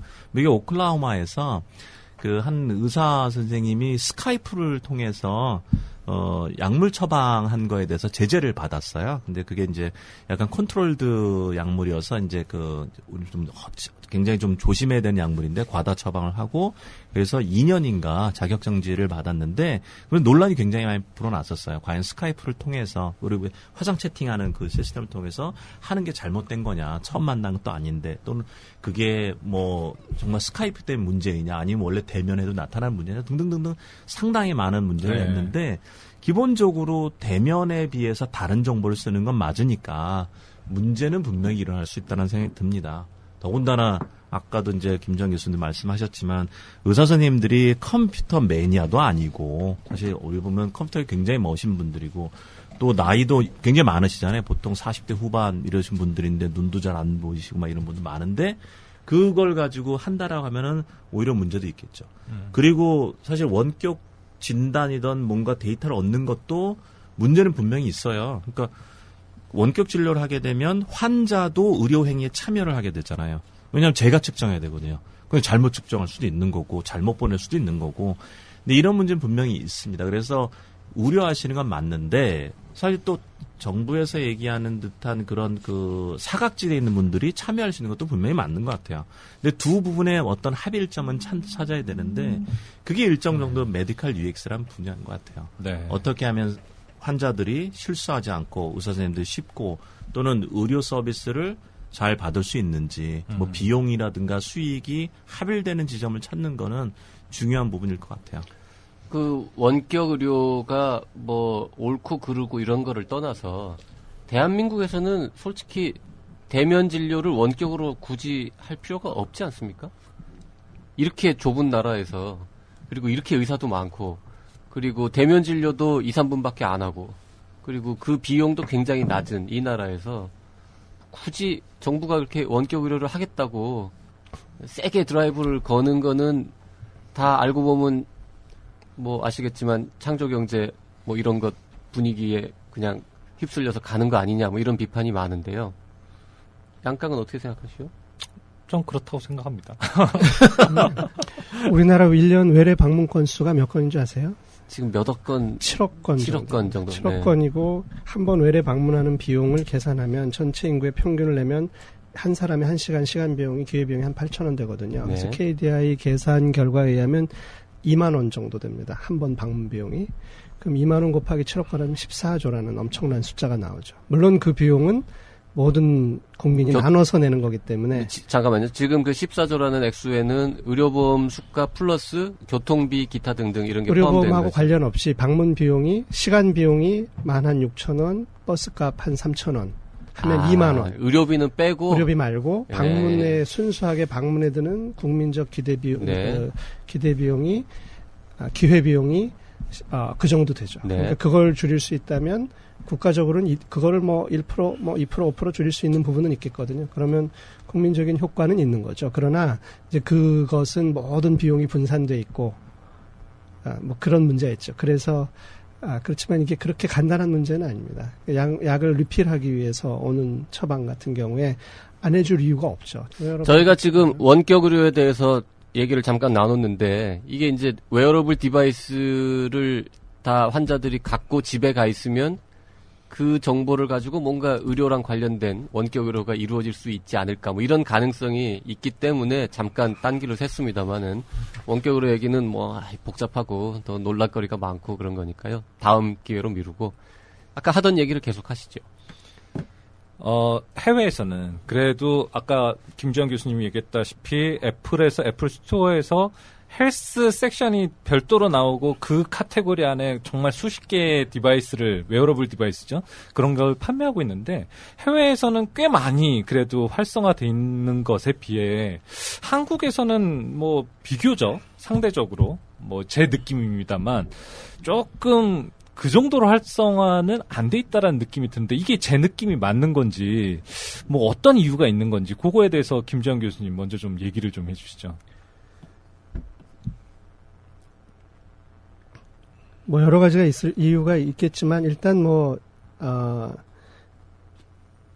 하나는 문화적인 이유인 것 같아요. 그러니까 미국 사람들은 특히 밖에서 자기가 운동하고 그런 걸 굉장히 중요하게 생각하고 사회적으로 그게 내가 이렇게 운동도 하고 나에 대해서 그 여러 가지를 한다 이게 그 상당히 성공한 사람의 징표 같은 그런 게 있거든요. 소위 얘기해서 쿨하다. 그렇죠. 네. 근데 한국에서는 뭐 자기 운동하고 계단 올라가고 이런 거 재면 오히려 좀 소심해 보이잖아요. 한국에서는. 몸 생각 좀 그만해 뭐 이런 얘기 하는 거죠. 또 그런 얘기하면 자기 몸만 살피는 사람 같고 오히려 일은 열심히 안 하고 왜 그런 거 하냐 네. 뭐 이렇게 될 것 같기도 해서 오히려 내놓고 얘기할 수 있는 분위기는 아닌 것 같고요. 네. 실제로 그래도 측정하시는 분들은 이미 많은 걸로 알고 있습니다. 뭐 조 교수님은 어떻게 생각하세요? 해외에서 네, 뭐 저도 마찬가지고요. 사실은 웨어러블 디바이스라고 하는 게 그 폭발적으로 나온 경우는 뭐 그렇게 오래되지는 않았고요. 1, 2년 사이니까요.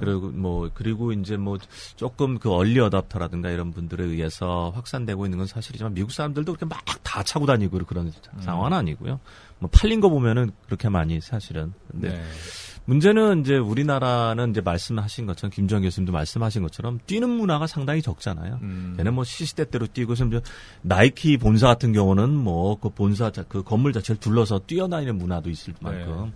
근데 우리나라는 그런 문화는 없으니까요. 아마 다른 식의 웨어러블 기기가 오히려 성공할 수 있지 않을까. 문화적인 건 큰 것 같아요. 근데 그럼에도 불구하고 특히 이제 그 20대 한 중반 되는 사람들을 중심으로 해서 그 수입도 안 되는 나이키의 필밴드 같은 경우를 수입해가지고 사는 사람들이 개인적으로 수입을 개인적으로 직구 이런 것으로 아주 유명한 그런 경우 꽤 많이 있죠. 그러니까 의외로 그렇게 사람들이 쓰네 이런 경우는 있습니다.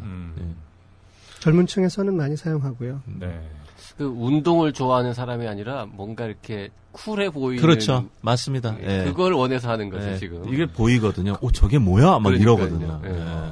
우리나라는 조깅보다 자전거는 굉장히 많은 것 같아요. 그래서 자전거에서 이동거리 측정하시는 분들은 지금 많으세요. 자전거 굉장히 부음이잖아요. 그렇죠. 골프할 때 이렇게 이렇게 거리 재는 것도 꽤 많으시잖아요. 그것도 이제 우리나라는 쓰시듯이. 그렇네요. 그것도 웨어러블 디바이스네요. 그렇죠. 우리나라는 뭐 이렇게 자기가 자기 몸에 대해서 신경 많이 쓰는 걸 밖에다 얘기하면 조금 특히 남자들 사회에서는 좀 오히려 좋게 안 보일 수도 있다라는 이상한 그런 측면이 좀 있죠. 그래서 조심하시는 것 같고요. 그래서 이제 웨어러블 디바이스를 회식할 때 술 마시면 술 마신 양이나 이런 거 알코올 총량 이런 거 자동 측정해주면 많이들 쓰실 것 같아요. 왜 웨어러블 디바이스로 꼭 나와야 되는 것 중에 하나가 음주 측정기 있지 않습니까? 사실은. 지금 없는데 나왔으면 좋겠다고 말씀하시는 나와 거죠? 있습니다. 나와 있고요. 이스라엘에서 굉장히 잘 만든 제품들이 굉장히 싼 가격에 어디에 뭘 붙이나요, 그러면? 몸에 붙이는 건 아니지만 차에 붙이는 경우가 많고 가지고 다닐 수도 있죠. 그러면 앱도 있어요. 숨을 내쉬는 숨을 분석하는 그런 방식이겠군요. 네. 근데 이게 그 헬스 카테고리에서 피트니스 앱이나 이런 피트니스 관련된 디바이스들이 많이 출시된 거는 그게 만들기 쉬워서 그런 건가요? 그러면? 아마 저희 계측하면- 눈에 많이 띄는 것 같아요. 다른 네. 디바이스 상당히 많습니다. 네. 그러니까 그게 다 피지컬한 운동이잖아요. 그러니까 그 스마트폰이나 이런 데 보면 기본적으로 삼축 가속 센서랑 악셀레로미터가 다 있지 않습니까? 그러니까 그런 건 계측하기가 물리적인 현상이기 때문에 아주 쉽죠. 조금 전에 농담 비슷하게 말씀드렸습니다만 알코올의 양을 잰다는 건 굉장히 어렵거든요. 기술적으로. 그러니까 가격도 비싸지고 장비도 그렇게 단순하게 안 되죠. 나아가서 뭐 사실은 잴 수 있는 게 굉장히 많지 않습니까? 예를 들면 체온을 잴 수 있으면 굉장히 좋죠. 제가 이런 제안을 농담 삼아 드린 적이 있는데 한 300만 명 정도 되는 사람이 자기 자신의 체온하고 그 시간, 시점과 위치, 프라이버시 하나도 없고요. 그 세 가지 정보만 뭐 하루에 몇 번 정도 날려줘서 모으면 전국에서 우리나라에서 감염병의 통제는 충분히 가능하다고 보거든요. 거의 감기나 이게 어떻게 퍼져나가는지 다 알 수 있습니다. 개인정보에 일체 희생 없이 갈 수 있고요. 그러나 문제는 체온 센서가 만만한 문제가 아니죠. 그러니까 이제 기술적으로 쉽기 때문에 가격을 뭐 10만 원 이내로 낮춰야 될 거고요. 그리고 케미컬한 게 아니라 이런 피지컬한 건 좀 더 쉽기 때문에 많이 퍼진 거라고 생각을 합니다. 운동하는 거에 예. 대해서 먼저 이런 장비가 보급이 활성화된 게 만들기가 쉬워서 그렇다. 물론 이제 예. 비만이라는 미국을 중심으로 비만이나 이런 것에 대한 사회적 관심이 있고 시장이 존재하기 때문에 하지만 이 센서가 고도화되면은 훨씬 많아질 거라고 생각을 합니다. 그렇네요. 네. 뭐 음식들도 걱정들 많이 하시잖아요. 그래서 엄마들이 애기들한테 음식 먹일 때 고민하면서 이거 맞나 틀리나 고민하시는데 그 안에 우리가 걱정하는 뭐 옛날에 멜라민 같은 거 문제 있는지 측정할 수 있다면 엄마들이 다 그런 거 시계에다가 달고 다니실 거예요. 자, 이 청년 의사 2014년 신년호에 우리 산부인과 의사이자 이 나는 의사다 MC도 했던 주웅 교수가 미래의학 꽁트라는 걸 썼습니다. 거기 보면 그 다이어 트래쉬라는 이제 그 친구가 만들어낸 말인 것 같은데 이 시스템이 나와요. 미래에. 그게 뭐냐면 음식물을 그 가구별로 그 마트에서 이렇게 음식물을 사면은 그게 정보가 다 쌓이는 거죠. 얘네가 먹을 거를 못 사갔다 이 집에서. 그리고 쓰레기 우리 또 음식물 쓰레기도 딱 이렇게 종량제로 우리 배출하잖아요. 이 나라에서는. 그래서 그 쓰레기를 또 다 분석을 하는 거죠. 그래서 이 집 식구들이 어떤 거를 먹고 어떤 거를 내버렸는지를 다 뒤져가지고 그 사람한테 뭐 넌 이제 이렇게 하면은 체중이 어떻게 된다 뭐 이런 얘기를 이제 하고 뭐 이런 이제 이 예. 황당무계한 황당무계하다고 생각지 않습니다. 네 예. 그런 이야기가 나왔는데 전혀 그거는 진짜 황당무계한 얘기가 아니군요. 충분히 가능한. 제가 얼마 전에 정부에 좀 제안한 안이 있는데요. 예를 들면 현재 여기 과자에 보면 이렇게 그 식품 첨가물이나 용량, 칼로리 이런 게 다 써 있지 않습니까? 식품위생법에서 그걸 쓰게 돼 있죠. 근데 그 써놓은들 보통 사람들이 봤을 때 읽어서 그 내용을 알 수가 없잖아요. 굉장히 어렵죠. 물론 굉장히 쉽게 쓴 겁니다만. 그래서 그 옆에다가 똑같은 내용을 좀 더 정교하게 해서 QR코드를 인쇄해라. 그럼 스마트폰으로 찍으면 그 자리에서 자기가 이 공산품으로 나온 음식들에 대해서는 총량을 다 알 수 있죠. 예를 들어서 그렇게 간단한 기술 하나 가지고도 이 현재 물건과 이 사이버 공간을 연결하게 되면은 먹는 것이라든가 거기에 포함된 성분을 체계적으로 관리하는 건 가능합니다.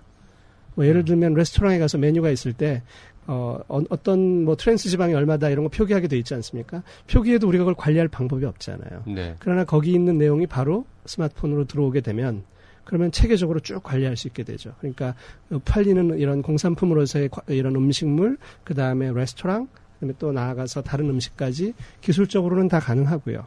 거기서 스마트폰이 굉장히 중요한 데이터 센터 역할을 하게 되고 그게 헬스 아바타의 기본적인 기능의 하나죠. 누가 그런 얘기도 하는 변기에도 센서가 달려가지고 예. 대변에 뭐 피가 이렇게 보이면은 바로 뭐 연락이 스마트 가고. 화장실은 아주 오래된 그것도 아이디어죠. 아주 오래된 아이디어죠. 그것도 기술적으로는 가능한 거죠, 충분히. 비용이 굉장히 많이 드는 거죠. 예. 아. 그러니까 아까 말씀드린 대로 케미컬 센서는 대단히 비용이 높잖아요. 피지컬 센서는 아주 재사용성도 있고 뭐 쓴다고 다른 것도 아니고. 자, 지금까지 웨어러블 디바이스에 대해서는 얘기를 많이 했는데요. 사물 인터넷 얘기는 상대적으로 적게 한 것 같습니다. 뭐 아까 잠깐 자동차 얘기도 나왔습니다만은 뭐 자동차 에어백 터지면은 그 정보가 어디로 날아가서 뭐 이렇게 모이고 뭐 이런 식으로 또 되는 것들도 있다고 하던데 조 교수님 자동차 관련 얘기 조금 더 해주시죠. 네, 자동차 자체가 이미 그냥 깡통이었잖아요. 뭐 세상하고 통신되는 거 없죠. 예를 들어서 뭐 저희가 도로를 운전하다가 도저히 도로교통 상황 알 방법이 없으니까 우리는 교통방송 들었잖아요. 그렇죠.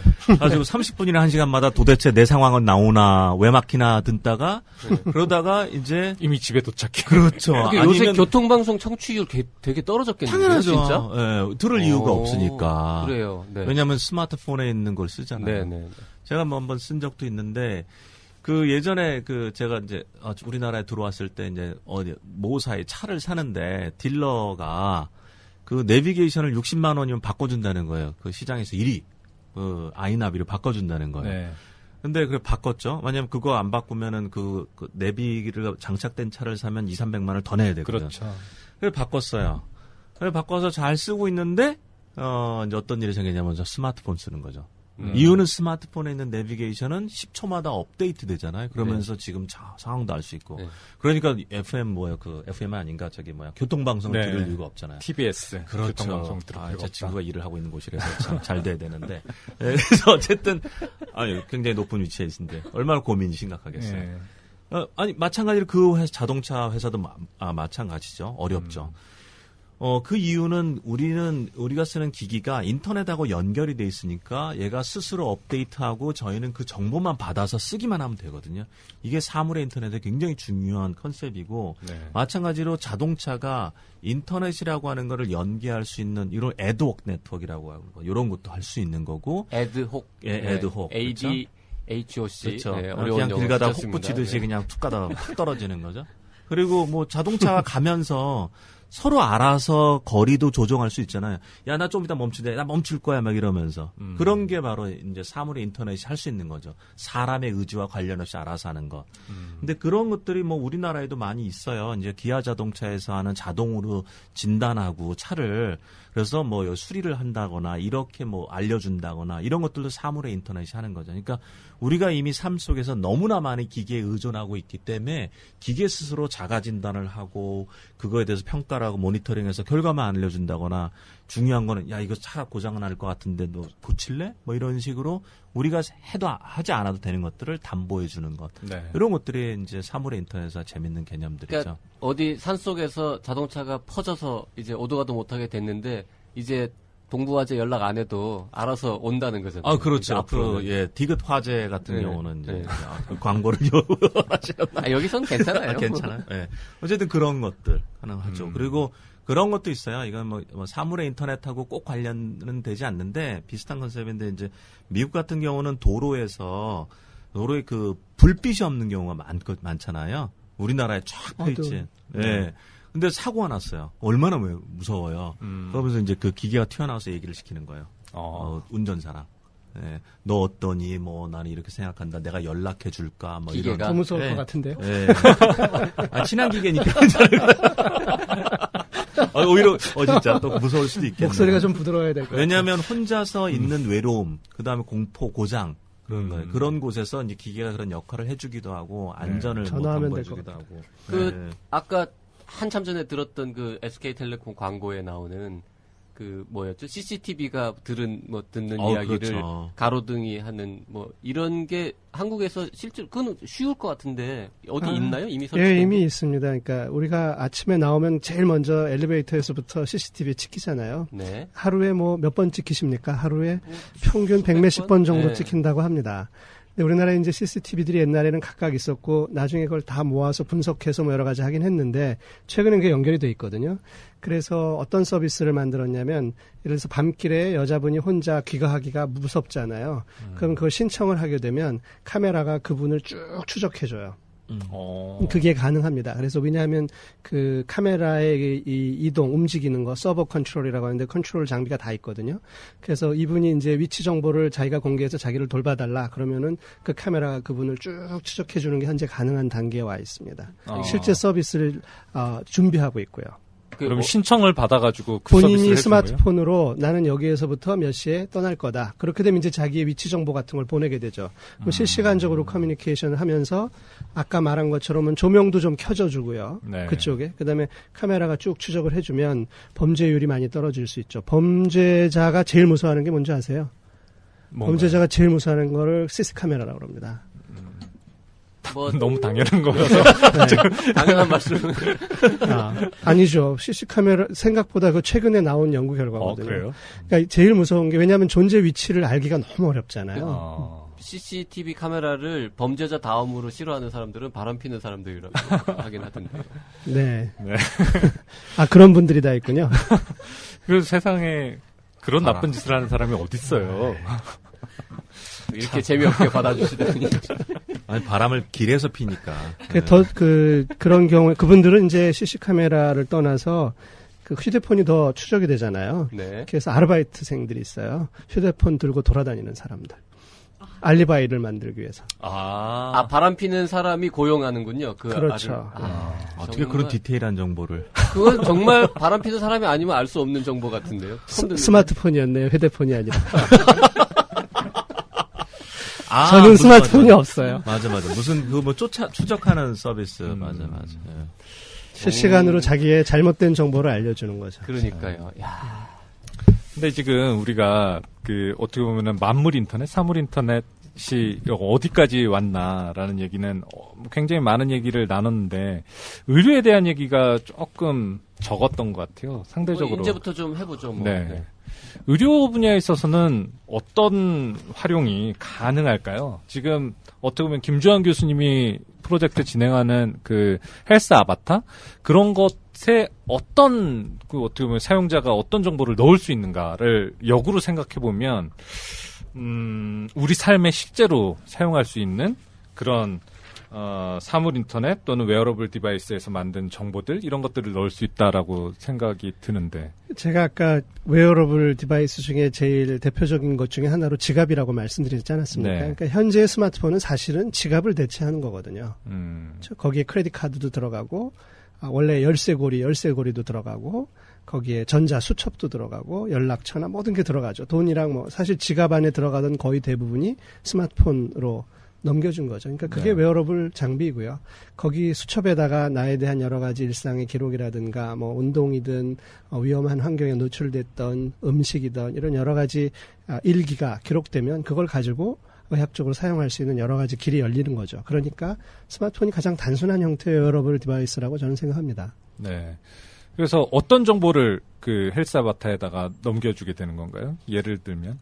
저희는 세 가지인데요. 하나는 의료 기록을 병원으로부터 받아옵니다. 그러니까 의료 기록은 현재 환자가 요청하면 주게 돼 있고 법적으로 주게 돼 있죠. 실비를 받고요. 그래서 그것을 단지 줄 때 그냥 종이에다가 복사해서 주는데 그래가지고는 관리할 수가 없고요. 그걸 표준적인 디지털 포맷으로 주게 되면 우리가 받아들일 수 있는 거고요. 그래서 하나는 의료 기록이고 하나는 지금까지 쭉 얘기된 것처럼 내가 운동을 한다든가 돌아다닌다든가 하는 나의 여러 가지 일상생활에 대한 기록, 그걸 라이프 로그라고 합니다. 그래서 그런 모든 기록들, 라이프 로그를 또 하나의 데이터가 되고 그 다음에 이제 세 번째로 유전자 데이터가 나의 유전자 데이터가 아직은 없지만 많은 분들이 저는 제 유전자 전체를 얻어냈거든요. 그러니까 그런 것처럼 내 유전자 데이터가 들어있으면 그 상관관계를 볼 수가 있게 되는 거죠. 이 유전자 정보를 왜 스마트폰에 넣느냐 이게 아주 재밌는 얘기죠. 왜냐하면 유전자 정보를 놓을 데가 없어요. 유전자 정보를 서울대학병원에다 놓으시겠습니까? 세브란스 병원에다 놓으시겠습니까? 거기다 놔뒀어도 제가 다른 데 가서 아프면은 그 정보를 나를 위해서 쓸 수가 없잖아요. 그리고 여기저기 뿌려놓을 수도 없고요. 굉장히 민감한 내용들이 많으니까. 그러니까 일단 개인에게 통제권을 주고 그 사람이 신뢰할 수 있는 곳에 어떤 형식으로든 안전한 방식으로 관리한다. 이런 관점에서 유전자 정보의 통제에 대한 것은 그 개인이 직접, 정보 주체가 직접 가져야 된다. 이런 생각을 갖고 있습니다. 그래서 실제로 도움이 되는 그런 방향으로 가지 않을까 그렇게 생각을 합니다. 교수님은 스마트폰 없으니까 어디다 넣어놓으셨어요? 아이팟이 있다고 그렇게 말씀을 드렸는데 좋은 점은요. 이렇게 끊어질 때는 자동으로 끊어져요. 전 끌 필요가 없어요. 와이파이가 안 되면 자동으로 저는 로그아웃입니다. 알리바이도 더 좋고요. 아이팟보다는 웨어러블 디바이스가 더 안전하겠지 않을까요? 웨어러블 디바이스 아까 말씀드린 대로 스마트폰도 저는 웨어러블 디바이스라고 생각을 하거든요. 그러니까 지갑이죠. 그러니까 웨어러블이라는 것은 몸에 어디 특히 움직이는 위치에다 놓으면 시계라든가요. 그러니까 우리가 입는 게 뭔지를 다 생각해 보시면 되거든요. 몇 가지 없으면 옷을 입고요. 시계 차고요. 지갑 쓰고요. 안경 끼고요. 몇 개 없죠. 헤드폰 쓸 수도 있고요. 근데 그런 정도의 위치죠. 그걸 넘어가는 게 되면 굉장히 인간은 거부감을 갖거든요.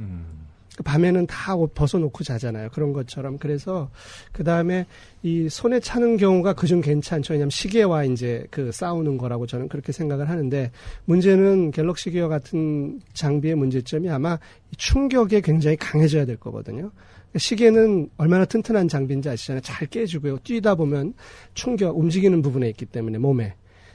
지갑은 상대적으로 안전한 위치에 있지 않습니까? 그래서 뭐 허리띠가 더 나을지도 모르겠어요. 제가 보기엔 허리띠는 손목보다는 좀 안전하잖아요. 갤럭시 벨트 이런 거. 이 부분은 약간 그 이견이 있을 수 있을 것 같아요. 네. 그러니까 우선 저희는 그 웨어러블 디바이스, 스마트폰하고 웨어러블 디바이스는 구분을 해요. 네, 그렇죠, 되게. 네. 왜냐하면 스마트폰은 핸드헬드, 손으로 쥐는 것. 네. 웨어러블은 부착돼 있는 것. 그래서 스마트폰은 잃어버릴 수가 있어요. 저희는 놓거든요. 근데 웨어러블은 부착돼 있는 장비로서의 가치가 있다라고 얘기를 하고, 스마트폰은 일종의 슈퍼컴퓨터잖아요. 굉장히 복잡한 하드웨어이고 굉장히 고도의 기술이 드는 거. 이거는 좀 가볍고. 네. 그래서 그 개념은 약간 달라서, 어떤 경우는 이제 사실은 웨어러블 디바이스 갖고 있는 장점 중에 뭐, 그러니까 네트워크 측면에서 뚫리는 해킹은 뭐 가능하겠지만 여전히 이게 뭐 손목에 묶어놨으니까 덜 잃어버리는 경우는 있어요. 그러니까 술 먹고 스마트폰을 잃어버려도 요거 뭐 갤럭시 기어 잃어버릴 일은 사실 적거든요. 술 먹고 시계 풀어놓는 사람들은 물론 맡기는 사람도 있죠. 그렇게까지야 뭐. 그러니까 여기서 재밌는 주제가 나오는 것 같아요. Thing of 인터넷 얘기를 우리가 하지 않았습니까? 네. 그러면 이제 사실은 제가 제 스마트폰으로부터 거리가 멀어지면 아까 이 시계처럼 손에 찬 게 삐삐삐 알람을 그렇죠, 알려줘서 알려줘요. 내가 네. 떨어지겠다는 걸 알려줌으로써 도난을 막을 수 그렇죠. 있고요. 그런 측면이 있고, 그다음에 또 하나 재미있는 개념이 스마트폰이 대체적으로 이 여러 가지 웨어러블 장비에, 웨어러블 디바이스에 허브 역할을 할 거다, 그렇죠. 이런 말씀하시는 거 아닙니까? 그럼 이제 그 바디 에리아 네트워크라고 해서 우리 몸에 여러 개의 웨어러블 디바이스가 있고 걔네들끼리 또 통신을 할 거거든요. Thing of 인터넷을 떠나서 My Things of 인터넷이 되겠네요. 그렇죠. 그래서 그런 것들에 대한 네트워크이 되고, 그것의 허브가 어차피 스마트폰이 될 확률이 제일 높죠, 현재로선. 그렇죠. 그런 관점에서 생각해 볼 수 있을 것 그런 같습니다. 지금 말씀하신 그 스마트폰 놓고 어디 가면은 알람 울리는 거는 갤럭시 노트 앤 기어 이미, 거기에 그렇죠. 있는 것도 있겠죠. 있는 그렇죠. 거죠. 네. 있습니다. 네. 자, 지금 저희가 여러 가지 얘기를 나누고 있는데, 한국이 IT 강국이다. 그리고 뭐 삼성, LG 이런 기업들이 지금 세계를 휩쓸고 있는데, 의외로 사물 인터넷 혹은 웨어러블 디바이스 이런 것들이 더 발전하기에는 한국의 어떤 제도나 이런 환경이 그리 좋지는 않다. 뭐 이런 얘기도 많던데요. 이번에는 이제 우리가 미래 얘기를 좀 하는 차원에서 현재 우리나라에 뭔가 이런 분야가 더 발전하는데 걸림돌이 되는 것들은 뭐 없을까요? 그런 얘기를 좀 나눠보죠.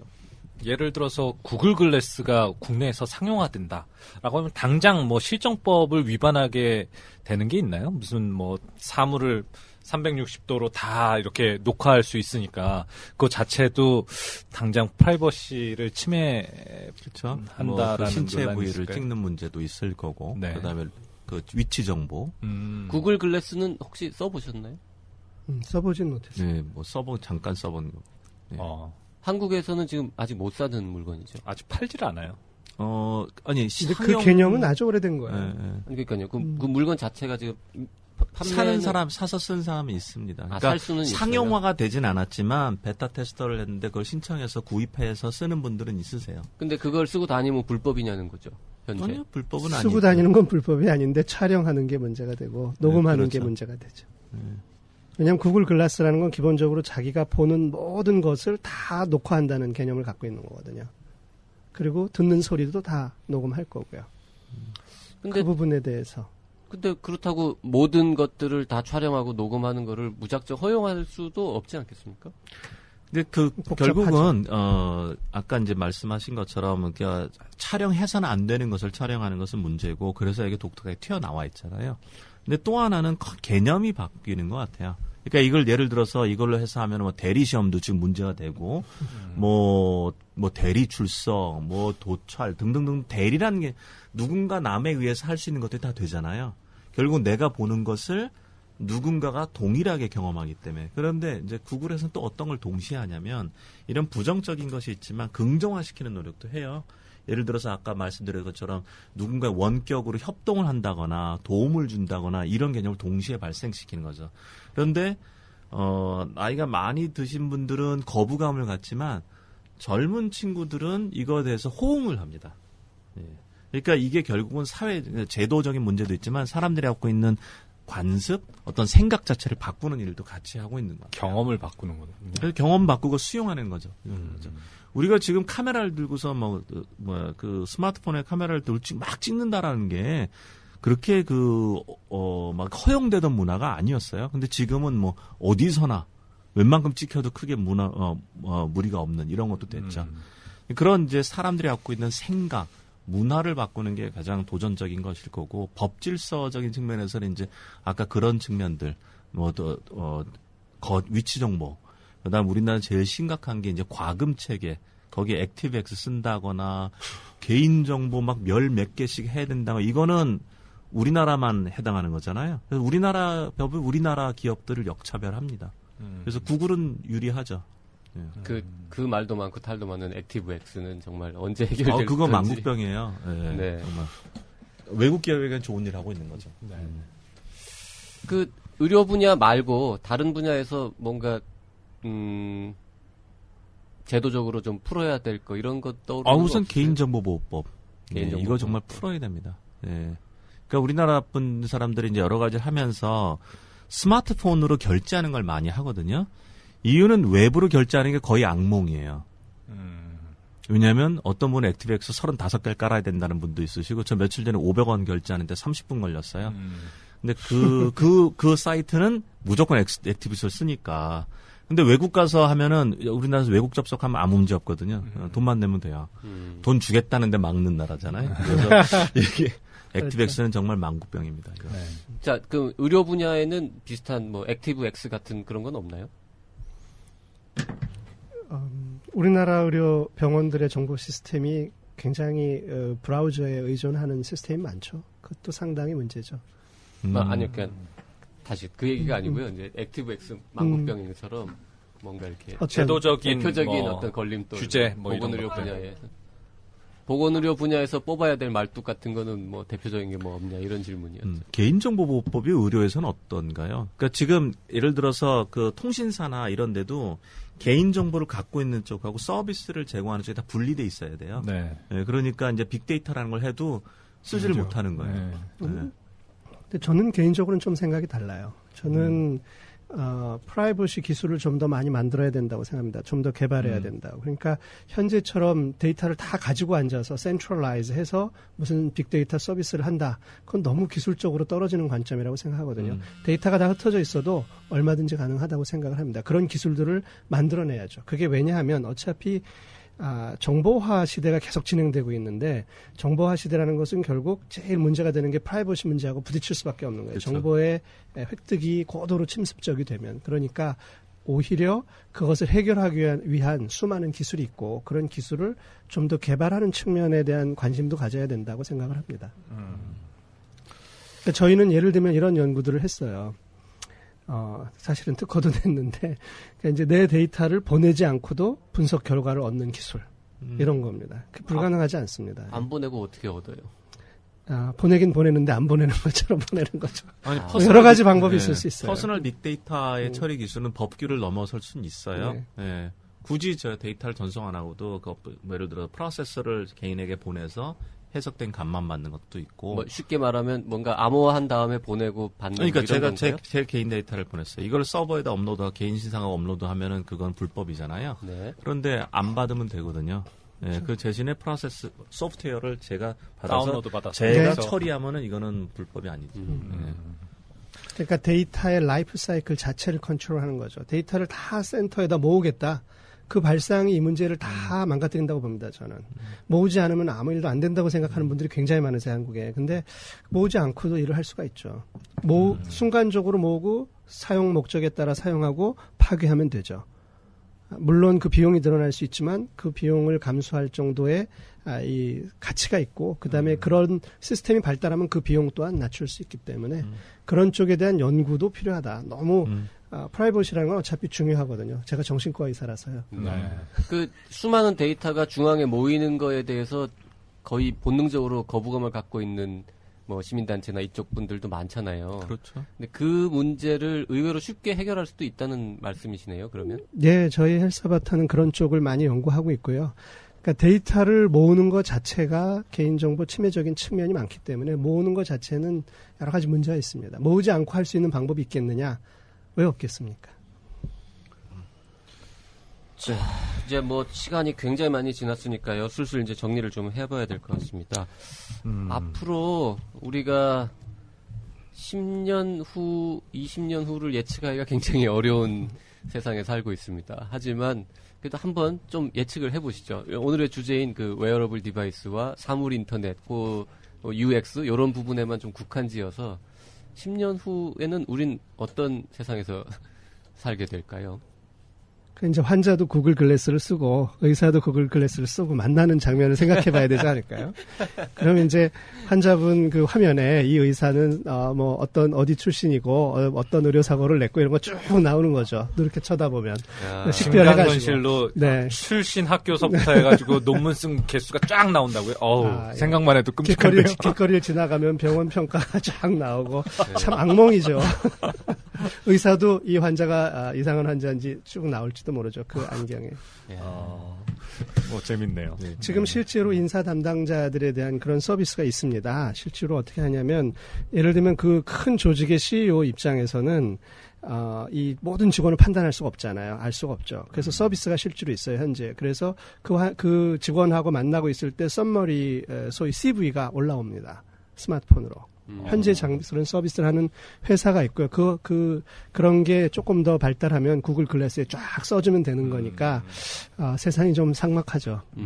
그 더 간단한, 지금 그 말씀하니까, 들으니까 생각난 건데, 그 환자 차트에 적혀 있는 뭐 직업, 뭐 지난주에 예를 들어서 2주 전에 뭐 며느리가 집을 나갔다든지 이런 세세한 정보가 구글 글래스의 이 창에도 뜰 수 있겠네요. 그러면 마치 의사가 기억하는 것처럼 알고 있는 것처럼 원래 기억했던 것처럼 집 나간 며느리는 돌아왔나요? 뭐 이런 질문을 자연스럽게 할 수 있는 거죠. 차트 안 보고도. 그렇죠. 지금도 차트 보면서 하는 거랑 똑같은 지금은 거니까. 몰래 보고 하는 네. 건데 이제 아예 안 보고 할 수 있게 사용자도 알죠. 그 보고 하는지. 네. 그게 문제네요. 네. 그러니까 미래 사회가 어떻게 펼쳐질지 잘 모르겠어요. 정말 모르겠고, 그러니까 얼마 전에, 그러니까 저희가 항상 하는 게 미래 예측에 대해서 항상 얘기를 많이 하니까 옛날에 지금 올해를 어떻게 예측했나를 만화 영화를 보니까 막 건물이 막 기다란 실 같은데 위에 동그랗게 올려 있고 막 자동차가 핑크로 뭐 다니고 별일이 많더라고요. 저희는 뭐 날아다니기도 하고, 근데 그런 일 안 일어났거든요. 그러니까 막 온통 세상이 전자, 전기, 통신으로 막 할 것 같은데 사실은 그렇게 바뀌지 않았거든요. 어쩌면 우리에게는 아날로그적인 향수 굉장히 많이 남아있는 것 같고, 지금 변하는 방향도 모든 것이 정보로 소통되던 것 같은데, 갑자기 이제 하드웨어가 움직이는 모습이 나오기 시작했거든요. 얘기는 다시 말하면 어쩌면 우리가 생각하듯이 그렇게 막 그 비인간적인 삶을 사는 것보다 오히려 보다 아날로그적인 삶을 살되 아주 국부적인 부분이 정보통신이라든가 이런 부분으로 바뀔 수 있을 것 같아요. 특히 그 정보통신의 부분은 우선은 아주 초연결성이란 부분, 그러니까 모든 기기와 사람이 연결되는 부분이 하나가 있다면, 또 하나는 기기가 지능을 갖게 되는 게 굉장히 중요한 방향인 것 같아요. 그러니까 이미 시리라고 하는 것도 굉장히 중요한 기술로서, 미래 기술로서 많이 얘기를 하지 않습니까? 그러니까 저희가 알고 있는 것을 사실은 이 친구하고 논의하는 게 아니라 이 친구에 물어보는 것. 이 친구는 인터넷이라는 자체를 knowledge로 쓰잖아요. 네. 근데 이런 식의 일들이 계속 쓰면서 똑똑한 친구가 저한테 지식을 알려주는 것. 그리고 또 하나가 뭐냐면 기기들도 돌아다니고 기기들이 고정되어 있는 것도 기기지만 사람 자체가 센서가 되는 일들이 이제 많이 벌어지는 것 같아요. 지금 CCTV 같은 경우는 고정된 위치에서 뭐 사람을 이렇게 창에서 움직인다거나 아니면 어떤 고정적인 위치에서 어떤 에어리어를 커버하는데, 얘네들이 커버하지 않는 게 뭐냐면 가장 중요한 장소를 커버하지 않아요. 사람이 가는 장소를 빠뜨릴 수 있습니다. 사람이. 사람이 가는 것. 그래서 사람 자체가 센서화 역할을 하면서 이제 뭐 구글 디바이스라든가 이런 게 국부적으로 쓰이고 그러면 전체가 글로벌 네트워크라고 하는 게 만들어질 수 있겠죠. 근데 여기에 항상 이제 장벽은 사람들은 그렇게 멍청하지 않은 것 같아요. 결국 자기의 행복을 지키기 위해서 아까도 김정 교수님이 프라이버시 얘기를 했듯이 결국은 그것이 갖고 있는 어떤 극단적인 문제에 대해서는 방어를 한다거나 막아내려고 하는 것 같아요. 그래서 그런 문제는 아마 쉽게 쉽게 모든 것이 모든 게 정보통신화 되는 건 아닐 것 같다는 생각이 들어요. 왜냐하면 우리에게는 자유의지라는 게 있기 때문에 네. 좀 더 아름다운 세상이 열리지 않을까. 네. 그런 생각을 해봅니다. 좀 더 아름다운 세상이 열리는데 그거는 기술 때문이 아니라 인간의 자유의지가 개입된 그렇죠. 왜냐하면 굉장히 중요한 멋진 말씀인데 말씀이신 것 같아요. 네. 기술 중심으로 세상을 트렌드를 예측해왔어요. 근데 그거 안 맞았거든요. 지금 UX라는 개념이 뜨는 이유는 결국은 사람이 중요하기 때문이거든요. 사람이 어떤 기술을 구매하고 사람에 의해서 기술이 결정되는 거기 때문에 그게 지금은 그 부각되면서 기술 중심이 아니구나. 사람 중심이라고 하는 거거든요. 환자를 경험 생각하는 것도. 그래서 결국은 자유의지라는 것이 자연에 갖고 있는 생태계의 논리를 깨지만 않는다면 유지될 수 있는 그런 것이라 생각이 듭니다. 네, 고맙습니다. 김주환 교수님도 미래 전망 좀 해주시죠. 너무 어려운 질문이죠, 이거는. 이게 좀 어려워요, 진짜, 이건. 네. 마침 조 교수님께서 굉장히 좋은 말씀해 주신 것 같은데요. 이제 여러 가지 기술이 장점도 있고 단점도 있다. 뭐 이렇게 되는 거고요. 그러나 이제 기술이 있고 어떤 행동을 하면 그거에 대한 대응도 있거든요. 그래서 사람들이 아까 말씀하신 것처럼 그거에 대한 여러 가지 방어 체계를 만들게 되죠. 방어 체계가 잘 동작을 할 수 있을 거고요. 그런가 하면 그것을 또 왜곡하는 작업이 또 벌어집니다. 그래서 아까 농담으로 말씀드렸지만 이 환자가 의사를 보면은 의사가 인식이 되고 그 사람이 뭐 어떤 종류의 의료를 했고 뭐 의료 사고가 있었고 이런 게 나온다. 그렇게 되면 페이스북에서 그 자기 이력을 추적하고 뭐 이런 걸 하는 것에 대해 대응하는 것처럼 의사들도 자신의 이력이라든가 자신의 그 정보를 프로세싱하는 것을 대응해서 자기의 정보를 관리하게 되거든요. 그러니까 이제 사실은 하나의 게임이 되는 거죠. 고도의 이 주체 간의 인터플레이가 되기 때문에 그래서 실제로 그렇게 우리가 생각하는 대로 직설적으로 가진 않고 굉장히 복잡한 시스템으로 가게 될 것이고 어떠한 일이 있으면 어떠한 그 자극이 있으면 그것에 대한 반응이 항상 있기 때문에 훨씬 더 재미있게 펼쳐지지 않을까 그렇게 생각을 합니다. 한 가지 이제 어려운 점은 그게 상당히 기술 주도적이라는 측면이거든요. 그래서 사실은 지금 뭐 이러한 발전을 거부한다든가 저항할 수는 있겠지만 이 기술의 발전이라는 게 문제가 일방향성을 가지 않습니까? 기술이 한번 오면 사라지진 않아요. 예를 들면 원자폭탄 같은 엄청난 기술은 사실은 인류사에 안 나타났으면 좋았겠지만 나타났으면 그거에 대한 대응을 만들어내야 될 수밖에 없는 거고요. 지금 이러한 Things of Internet 이런 게 나오면 사람으로선 참 곤욕스러운 부분도 많거든요. 장점도 많지만 원자력도 우리 전기를 생산하는 데 있어서 큰 기여를 한 것처럼 그거에 대한 대응 방안이 만들어질 것이다. 그렇게 생각을 합니다. 그리고 부정한다고 문제가 해결되지 않기 때문에 기왕이면 의료계도 그렇고요. 저희도 그렇고 조금 더 적극적으로 이 문제를 주도적으로 다루면서 미래를 설계하는 게 좋지 않겠는가 그런 생각을 합니다. 네. 어떤 분이 그런 말씀 하시더라고요. 세상 모든 것들이 다 디지털화 되더라도 가장 마지막까지 아날로그적인 요소 이런 게 좀 남아있었으면 좋겠다고 생각하는 분야가 바로 의료 분야다.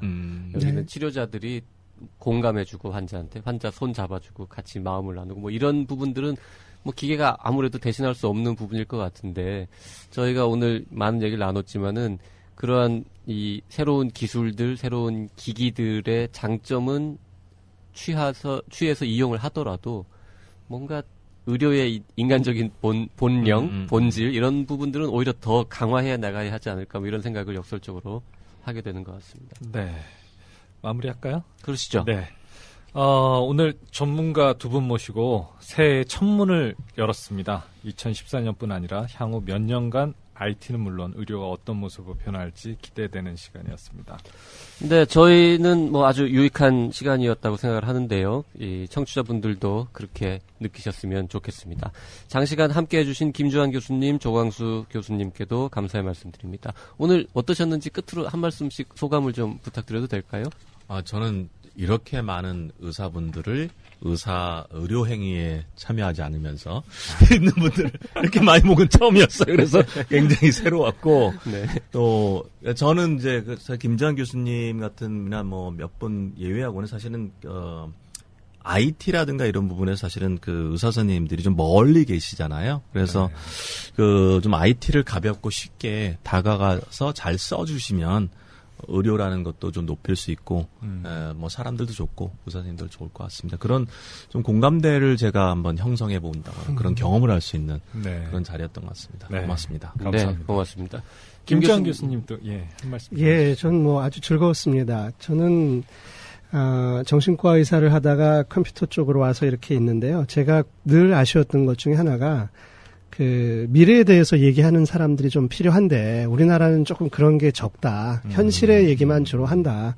미래학이라는 분야도 있지 않습니까? 선진국엔. 그래서 미래에 대해서 이런 생각 저런 생각을 많이 하면 결국은 우리가 좋은 미래를 또 찾아낼 수도 있고 문제점을 미리 막을 수도 있는데 그런 논의가 별로 할 기회가 없었는데 오늘 그런 기회가 된 것 같아서 아주 좋고 앞으로도 이런 종류의 미래에 대한 또 뭐 기술과 사람 저는 원래 제 인생에 제일 중요한 그 하나의 생각하는 주제가 있으면 그게 사람과 기계 중에서 특히 컴퓨터거든요. 사람과 컴퓨터의 관계를 늘 생각하는 사람이기 때문에 그 미래에 대한 생각을 많이 하는 것이 우리 모두의 미래를 위해서 매우 좋다. 네. 그렇게 생각을 합니다. 네. 저희 청년의사 그리고 히포크라테스가 보건의료 분야에서 가장 미래를 열심히 고민하고 설계하는 곳이니까요. 앞으로도 김주환 교수님, 조광수 교수님 또 기회 되면은 꼭 다시 모시고 더 재밌는 얘기를 좀 나눠봤으면 좋겠습니다. 네. 저희가 발전하려면 청취자분들의 참여가 필수입니다. 히그라에 대한 청취 소감이나 의견은 청년의사 홈페이지나 페이스북 청년의사 라디오, 팟빵, 아이튠스 댓글을 통해 남겨주시거나 이메일 radio@doc.co.kr로 보내주시면 됩니다. 문자를 남기는 방법도 있는데요. 1666-1895번으로 문자도 많이 남겨주십시오. 네, 지금까지 PD 송수연 기자, 작가 문성호, 김은영 기자였습니다. 그럼 신년 특집으로 준비한 들리는 신문 히포크라테스 2014년 첫 번째 방송 여기서 마치도록 하겠습니다. 감사합니다. 감사합니다.